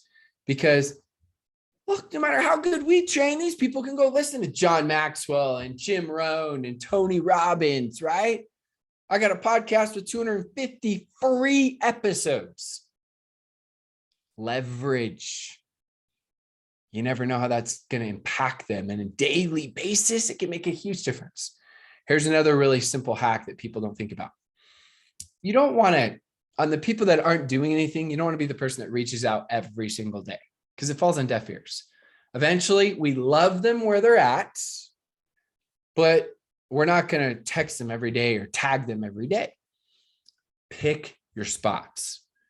So when we talked about motivating people, right? If you have someone that's completely unplugged, hasn't done anything, I am going to pick my spots on when I reach out to them. Maybe it's a new promo.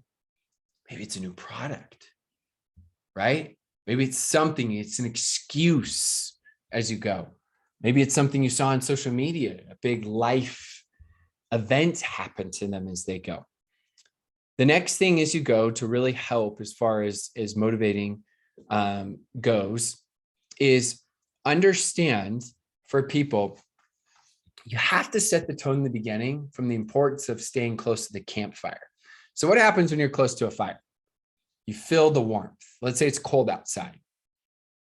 What happens when you step 10 meters away from the campfire? Not quite as warm. Eventually you're 30 meters. Can't feel it even a little bit. Eventually you're 100 meters and you're out in the forest, the woods. You probably can't even see the campfire and they get lost. And that's why it's so important to create minimum non-negotiable goals. Simple ones of even 5 minutes of personal development. Challenge in the beginning. If you want to have success, do not miss our team Zooms. Even if you're crazy busy and didn't do much, because this will help you to stay close to the campfire and not get lost. So I teach them these simple concepts and principles as they're building, and it just makes such a huge difference and helps them so that they stay plugged in as you go. I make it about them. I remind them of their goals.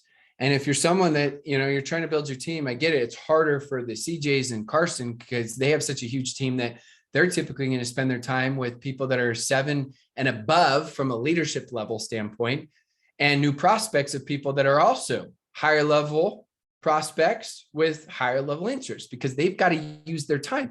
But if you're like, Rob, I only have X amount of people and I've got time, great.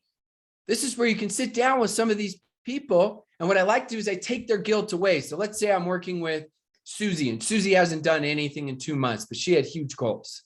I'm going to reach out to Susie and say, hey, Susie, I know you've been crazy busy.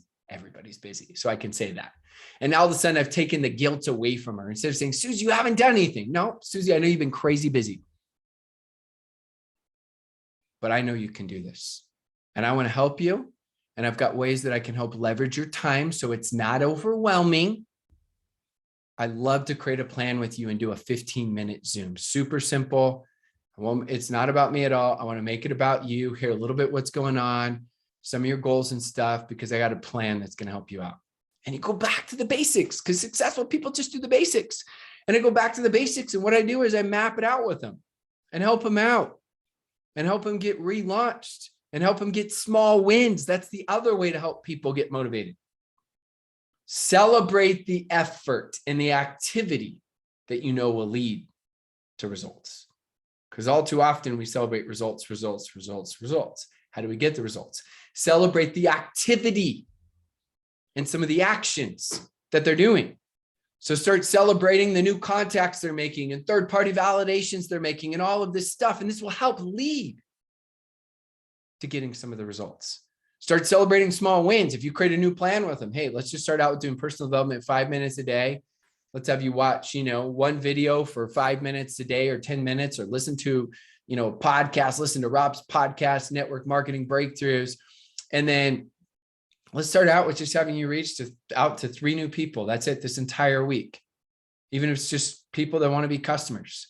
And then we're going to celebrate, even if they don't get anyone that joins, the activity and the action, because success brings more success, but success is defined differently by different people.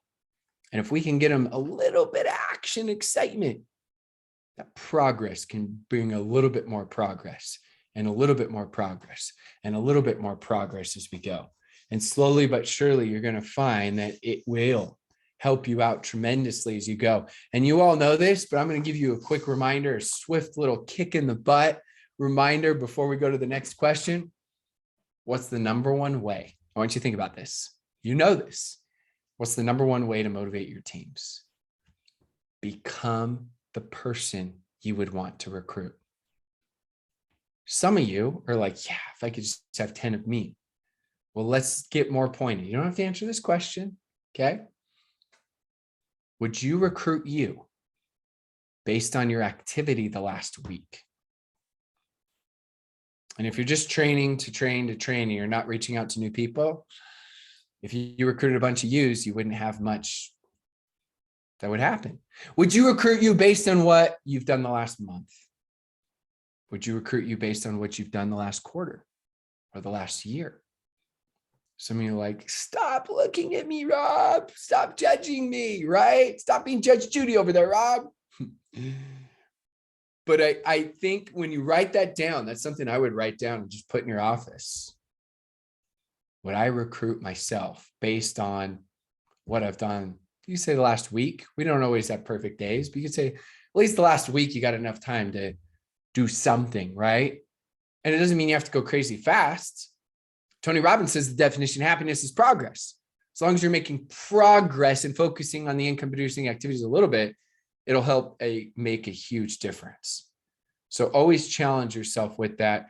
And that's the hardest one, but it's the better you become as a leader, the easier it is to motivate and find motivated people. Wow. I think that for a lot of people on the call, this was an eye-opener or a kick in the butt, whatever you like to call it. But I think it's the truth. If you're not ready to sponsor yourself, who you going to sponsor? Another question that popped up with me was that we're talking now, how can I motivate my team? But I think you have to leverage time. Most of us are part-time in this business and not full-time. And even if you are full-time, but sometimes we are so busy working with our teams that we forget to work on getting new blood into the organization, aka new people. Can you give us some tips and tricks on that as well? Where should we be on spending time versus the existing team and building new teams? Yeah, it's one of those evolving questions that we kind of go back and forth. And so, as you all know, I like to give principles, because I know all of you have completely different schedules. So think about this. There's what's called red time and green time. Red, stop, green, go. Red time is when it's an inappropriate time to reach out to people, or a less effective time. So this is when you typically want to do your personal development. Green time is when you can have your most success for doing the highest income producing activity, the most important task in your business, which is reaching out to new people. And I think too many people confuse hard work with just working instead of narrowing it down to, well, what is working? Working in this business is talking to new people. I can guarantee CJ and Carsten would rather have you do 1 hour of training and 10 hours of reaching out to new people rather than the complete opposite. They don't want you doing 10 hours of training, and I'm a trainer and I'm telling you this, and 1 hour of reaching out to new people. But we like to do that because in a job, we're used to trading time for money. So our association is more time equals we're worth more money. Network marketing comp plan doesn't care. The comp plan is not like, so Frank, how many hours did you work this week, right? Clock in, how many hours did you work, right? No. Comp plan doesn't care if you work 2 hours or 70 hours. It's going to pay you based on the impact, influence, results that you've had. So now that we understand all of this, as we go, and I know you understood it, I'm just explaining it and communicating hopefully in a different way that hits home. Now we understand red time and green time. We become very deliberate when we're doing what. So if I know that green time is talking to new people and the most important thing, I'm not going to try to create PowerPoints or systems or, a million trainings during the green time. I'm going to first schedule it out. So put it in your schedule. If it's important, it's in your schedule. If you're going on vacation, you're putting it in your schedule. If you're getting married, you're putting it in your schedule, right? If you're doing anything that's important that you don't want to miss, you're scheduling. Well, this business for many of you is a huge dream of what it can achieve. For many of you, it's already achieved that. So schedule it. If I were to look at your, and I know we call it diary in Europe, if I were to ask, like, show me your diary, would it tell me when you're reaching out to new people? Because if it's that important and it doesn't have it, then is it really that important to you? It's like the business is this important for you to create time freedom to do X and Y and Z. And then you know that reaching out to new people is this important so that you can crush it with your business. You can do well in your business. And then I go to your diary and nothing. You don't know what time, who you're going to reach out to. So now you're like, well, how do I balance, like CJ's question, working with team members? And how much time should I spend? Let me give you a couple of tiers. 3 tiers for the highest income producing activities. Tier 1, making those new invites, customers, potential prospects. Part of tier 1 that is very important, but the most important is the new invites, is things like third-party validations. Tier 2, some of you, this is going to shock you. Reach out to team members. Wait, what? I don't want to abandon. Are you teaching me to abandon? No, never. But don't they have the incredible systems to plug into? I mean, you got Zooms like these, team Zooms, company Zooms, Facebook groups. Like, how much time does it take? Reaching out to them, quick voice message, plugging them in. It doesn't take very long. We love to go in management mode where we manage our team members, and it's like Carsten, CJ are like, Rob, who are you working with? And I'm like, oh, I'm working with Yvonne. And then 6 months later, Rob, who are you working with? Oh, Yvonne, she's on fire, right? She's awesome. And they're thinking in their minds, Rob, you haven't brought anybody new in for 6 months. We do this because it's easier to try to get everyone else to do what we once did, not what we're doing, because then we don't have to deal with the fear of rejection, the fear of judgment, the fear of failure, right? And so we start out sponsoring and talking to new people, and we just try to get everyone else to. And so you've got to understand that when your team members aren't putting you in front of new people, That's not tier one. If they are putting you in front of new people, that's talking to new people, whether it's your people or your people's people. You're growing the business because new people are the lifeblood of this business. They are. You may say right now, some of you are listening and you're like, I've been burnt out for 6 months. Like, I'm not telling anybody, but I'm so burnt out. Hey, trust me. All of us that have been in network marketing have had network marketing, burnout massively, where it's like, we're just like, oh, not another training. I've been there multiple times. Let's shift the perspective on burnout and come back to this on time management for leading your teams. You're burnout right now, or you don't even want to be on a training. You're on the verge of quitting, but you don't want to quit. You sign up one person today. That person signs up 15 people the next week. Do you think if I talk to you a week from now, you're still burnt out? You go from like burnout to, Rob, I'm going to the Maldives. I'm going to Dubai, right? I'm going to go live life large. Perspective. We allow our results to define our self-worth in the moment too much. Marry the process, date the results. The results are feedback, so we got to date them. But it's marry the process, date the results. And so I always looked at it as tier 3 was studying anything relevant to my company, personal development. Tier 2 and tier 3 are important. Reaching out to team members, studying, learning, trainings, all that stuff. But guess what? Too many of you are hyper focused on tier 2 and tier 3, spending 90% of your time there. And you're basically taking this, you're taking all this fuel, this gasoline, and you're pouring it on dirt. Why is there not a fire? Tier 1's the fire. If you focus on the fire, now when you do tier 2 and tier 3, and you study and you learn, and you pour it on the fire, now all of a sudden it's this huge fire, this bonfire, where you're so excited. And so I kept it really simple. You guys got great systems. I stayed in contact with them. It didn't take very long. Quick messages, quick little pings, tags, whatever.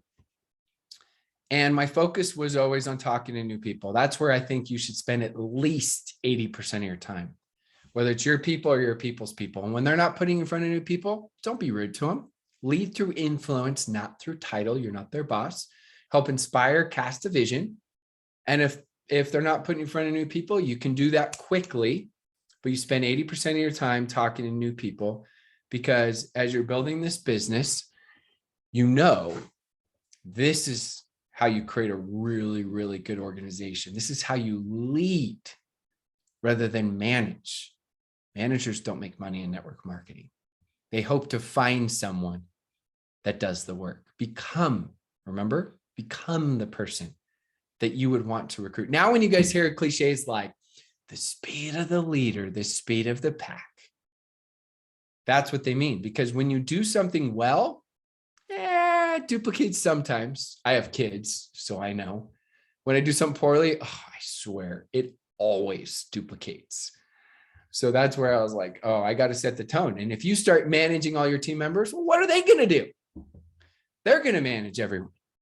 So that's where you've got to be deliberate, schedule it out in your calendar when you're going to do it, how long you're going to do it, focus on it, make sure team members know that's the importance, and you love them. And there are times to walk, times to sprint, times to jog. And what you do is you match people's energy and effort. If they got, they put the foot on the gas and go really fast, you go fast with them. If they go slow, you go slow with them. If they go kind of medium in the middle, great, you go medium with them. I match their energy. And I make them feel great where they're at, even though I inspire them for more. I don't make them feel this negative guilt or shame where I'm coming off as a boss. So I know that's a mouthful, but that's a really, really fun and important question. Yes, Rob, I totally agree. I think everyone should be focused on the so-called income producing activities. Yeah, and number one is always to bring new people in the business, to talk to new people, to build more and more relationships, a bigger network. Yeah. So as I mentioned before, the top leaders in the industry, I think at least they have talked to minimum 1,000 people.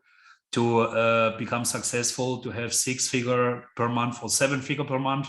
And I think that should be the goal. And yeah, that's a mistake I've done as well in the past. Yeah, after the team was big, yeah, to start to manage a team, to work on PowerPoint presentations, yeah, to make only webinars, what was not duplicatable, and so on. So that's why it's very important to show the way. Okay, I speak at least in 1 week to 4 or 5 new prospects. And I think then all the members, all the leaders, yeah, they will follow you and they will do the same. Yeah, and I think you should make a list. Yeah, on the list, you should give yourself maybe some points, 10 points for talking to a new prospect, 8 points for making a 3-way call, whatever, something like that. So, and at least you should have a goal by end of the week. Yeah. So you should have 50 points, 60 points, whatever. And then you are on the right way. But Rob, we have, of course, let's say definitely, and like in most of the networks, members, they make it part-time. Yeah. So, and of course, if you make a business part-time, then you have to manage your time to get the best results. Yeah. What are your tips here in that way? How you can manage your time better to get the maximum results if you are a part-time networker? Yeah, the vast majority are part-time, as we know. And most people think that the lack of time is what's preventing them from success, but they haven't learned how to utilize the time they currently already have. They're misusing the time they have. So for me, I made the grave mistake of quitting my job way too soon. And I thought that's what I needed. That's why I can teach this, because I did everything wrong. So I'm teaching you all my failures. And now all of a sudden I was working 80 hours a week. But I probably could have gotten done the same amount of work in 5 hours. Most people, they don't have the ability to work this full time, even if they wanted. Most don't, right? Most aren't going to be like CJ here, who reached out to 1 million people. They're just not. And it's more of a willingness than anything else. So when it's part-time, you have to do even more of what I was just teaching. And you have to become hyper-focused. I mean, the question was asked to Warren Buffett, and I believe it was Steve Jobs, on what it takes to be successful. And they both said separately, focus. They gave the exact same answer. And so for me, yes, I go and I mark things off in my calendar, if I'm part-time especially. And your calendar becomes your boss. Your diary becomes your boss. Then I make sure, yes, I'm spending, as I said earlier, 80% of my time at least talking to new people. That's the next most important. The part of that is I have to get even more organized, because I don't have time for being disorganized. So, you know, who you've talked to, when you talk to, some people like to write them in journals, planners. Some people like to do them on spreadsheets. Everyone always asks me what, and everybody's so different on how they track it, but you got to track it. You got to measure it so that you have that. The next thing is you go find your flow. So depending on what times you have available, figure out which one of those times you're at the highest level of energy. So if I know I have 5 to 9 every night, when do I have the most success? Is it, you know, if I'm making new contacts, maybe I've got dinner, I've got to do this with kids, and I have 2 hours to do my business. Well, try to move things around if you can when you have the most energy, because you're going to have the greatest results. And I get it. Some of you are like, well, I can't. There's certain things I get that you just can't move around as you go. The next thing is find an accountability partner. There have been studies, and everyone should do this, but when you're part-time, you have to, successful people just do the basics better. You got to do it even better than everyone else. You have to, because you just can't afford it. So find an accountability partner that you're going to report every day how many third-party validations and how many invites you did. And even if you did 0, you're going to be like, hey, Carsten, CJ, today wasn't the best day ever. I didn't do any, but tomorrow I'm going to do better. And tomorrow I plan on doing 2 third-party validations and 5 invites. Great. So this helps you to become extremely deliberate with your time as you're making these things happen, because I think people struggle with that focus. No, I know we do. And the last thing on this is what I would do is whatever you're doing, just do that. So if I'm reaching out to new people, if there's apps or, you know, there's things on your websites that you don't need, close those windows, close those screens, don't have them up. If you don't need Instagram, great. Don't get on Instagram. If you have to log out because you can't handle it, great. If you can go in focus mode on your phone, great, go in focus mode. Whatever you got to do. So for me, I go in hyper focus mode for my business, and I have certain things I need to do. I create a timer. I know how long I have on it. Let's say it's 30 minutes. And I will literally take my phone if I don't need it and I will turn it over. If I do need my phone, I'll log out of some of the apps that I don't need, or I'll go in focus mode, right? Because what happens is we're like, I'm going to reach out to new people. And then all of a sudden, ooh, Instagram, TikTok, Facebook, right? Oh, email. And we get easily distracted and we get out of this flow state. And getting in that flow state is very difficult. But if you get in it, I mean, how many, you've all been through this, where you just smash it. You got like 2 hours and you're just like, wow, I got more done in 2 hours than most people get done in a day. We've also had the opposite, where you work for 4 hours. You're like, I just got nothing done. So I'm trying to help you so that you can maximize time, whether you're working part-time or full-time. But when it's part-time, it's even more important as you go. And just keep becoming deliberate. Start creating deadlines for yourself. Start creating that accountability for yourself, right, as you go. For me, some of my personal coaching clients, we've done challenges where they go and they schedule every 30 minutes of their day out. Some of you are like, what? If they want a nap, they schedule it. That's fine. If they want lunch, they schedule. If they want free time, if they want, like, kids come home from school and they don't do anything for an hour, that's okay. But every 30 minutes, they schedule out so they can be extremely deliberate to get done what they want to get done. Because you got to decide, and this is the last thing I'll say, are you going to be a firefighter or an architect of your life and your business? The firefighters react to everything. It's like react, react, react, react. You're not going to get what you want. Or are you going to be an architect that designs what you want? Now, don't get me wrong. Even if you design that dream house, that perfect house, you're still going to have changes. You still got to adapt, right? It's not like you just draw the plans up once. Oh, everything's perfect. It's like, no, kitchen's got to be a little bigger, kitchen's smaller, bedroom bigger, smaller, this or that. That's normal. But you're more likely to get what you want when you design what you want. And that's why you've got to become the architects and become very deliberate and hyper-focused rather than being the firefighters. So my parting message for all of you on that is be the architects. You can do this. You got the plan. You got some of the best leaders in the entire world. Incredible company. You know how great your products are. Retention is absolutely insane. One of the highest, I would say highest, but I'm generic. I can't get in trouble. One of the highest in the entire profession. You just got to do the work now. You know what you need to do, and you're going to learn as you go. Training doesn't work. Work trains. That's not saying training's not good, right? But it won't work unless you work. Yeah, the best way to predict the future is to create it, right? So I had a mentor of mine. He scheduled this day in blocks of 5 minutes even. So he was really super, super focused. JT Fox, you might know it. Yeah. So awesome that. And also with time, you know, some people say I have no time. And JT said to me, because I went to him as well with I have no time. I'm an entrepreneur, 2 businesses. He says, what time do you get up? I said, well, usually at 7 o'clock. And then at 8 o'clock, you know, I get going, and then it's all the way till it's done. He says, well, I got a super good idea for you. Why don't you get up at 5 o'clock? And then, you know, you start at 8. Then you got how many hours in a week extra? And the good thing is, physiologically, that 2 hours in the morning are probably your best hours that you can have. So if you want to get into that flow state, that time would probably be a good time. Just a tip. Just in closing for today, Rob, because we are at the time, but we want to have one more, because we won't let you go. We want to have one more, you know, tip that you can help us with, because many of us are leaders, want to become leaders. But if you are a leader, how do you become a better leader? How as a leader can you improve yourself? Do you have some golden nuggets? I asked that Frazer as well, but do you have some golden nuggets on that?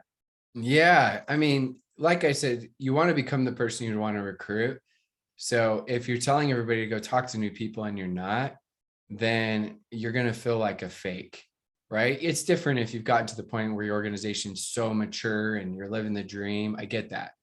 But as you're building your business, you have to do that. The second thing is do what you say you're going to do when you say you're going to do it.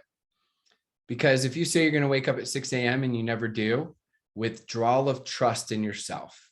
If you say you're going to start that incredible diet and now I'm going to eat really well, and you don't, withdrawal of trust. If you say you're going to go to the gym 3 days a week and you don't go at all, withdrawal of trust. Everything we say we're going to do either is a deposit or withdrawal, depending on our actions. You have to get to the point, next level leadership is, if you do what you say you're going to do, first off, you trust yourself. And when you talk with that type of confidence, where it's like, you say you're going to do something, it's like, no, I'm going to do it. All of a sudden, other people start to recognize and see it, but they start to trust you. Even people that I feel like don't know me, and they get to know me in a first conversation within an hour, I feel like they know if I'm going to say I'm going to do something, they think I'm going to do it. Now, once they know me, they know I'm going to do it. And so those simple aspects will make a difference. The other basics, right? Like, are you developing yourself? Are you investing in yourself? You are your greatest investment, right? Investment of time and money in yourself. So that's where listening to the personal development. Now, notice I start out with the action, because personal development won't matter. A lot of you turn PD, personal development, into PD, procrastination development. We want it to be personal development and action as you go. Then as you start to really, really advance and you want to become a leader of leaders, now your goal is to start duplicating other leaders and having them do a little bit. So it's not all on you.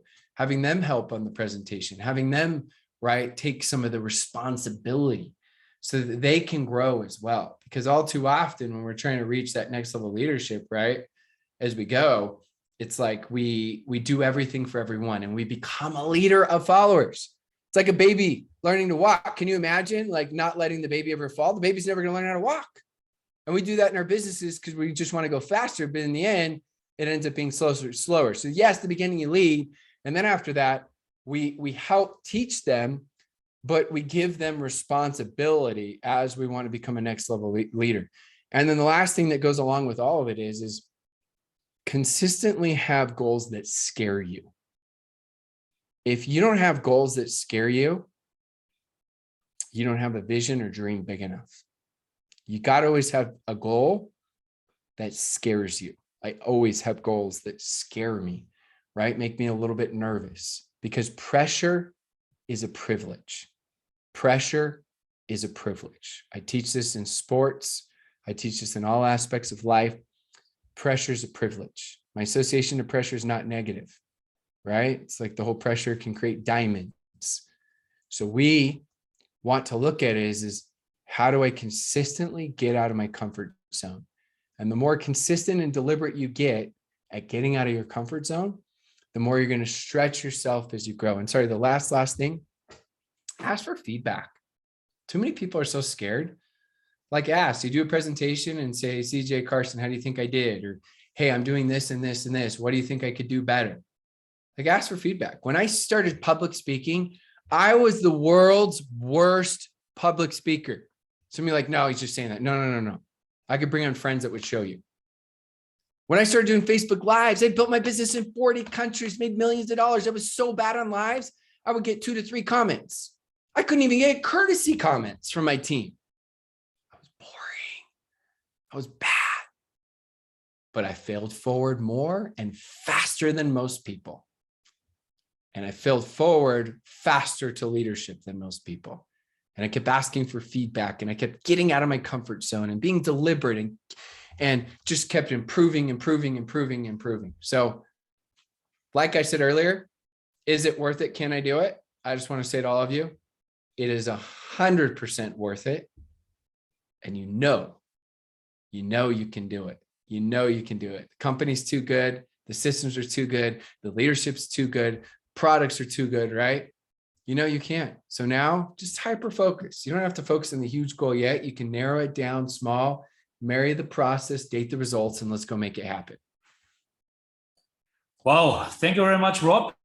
Great content. And it was really a pleasure to have you on that calls here. And can't wait to meet you in Dubai or in the US very soon again. And really thank you very much for your time, for the amazing content, for the lessons here. It was as well many things for me inside. So, and that's always great, yeah, to talk to someone. And I think that's very important. You have the knowledge, not only your own knowledge, you have the knowledge of many, many leaders outside, because you teach these leaders. And I think that's the great thing. You got as well the knowledge from these leaders, what you can take for yourself, and you can teach then, of course, to other leaders. So, and I know that you are working with 6-figure earners, 5-figure earners, 7-figure earners. And I think that's really a great content for all of us. So that's why, thank you very much once again, my friend. Can't wait to see you soon again. And thank you very much, Frazer. I'm not sure if he's still on the call. Thank you very much, CJ, my friend. Was great to make this with you together. It was really amazing, a lot of fun. Maybe at the end you want to sing once again. And yeah, thanks to all of you for attending here on the call. Yeah, I think that shows that you are really interested in to become a leader, to invest in yourself, to invest in a business, to invest in your mindset. And I think that's the most important in our business. In that way, you can really grow. I wish all of you a fantastic afternoon, a fantastic evening, a fantastic morning, depends where you are. And we see each other very soon. Thank you very much. CJ, the music is yours, and see you very soon. Bye-bye. Thank you. Thank you. Thank you.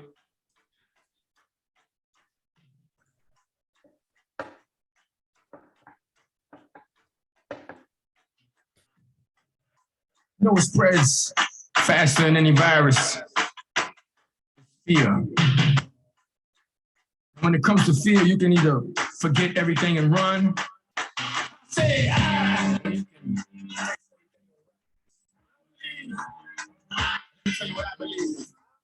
See you guys. Thank you. Bye.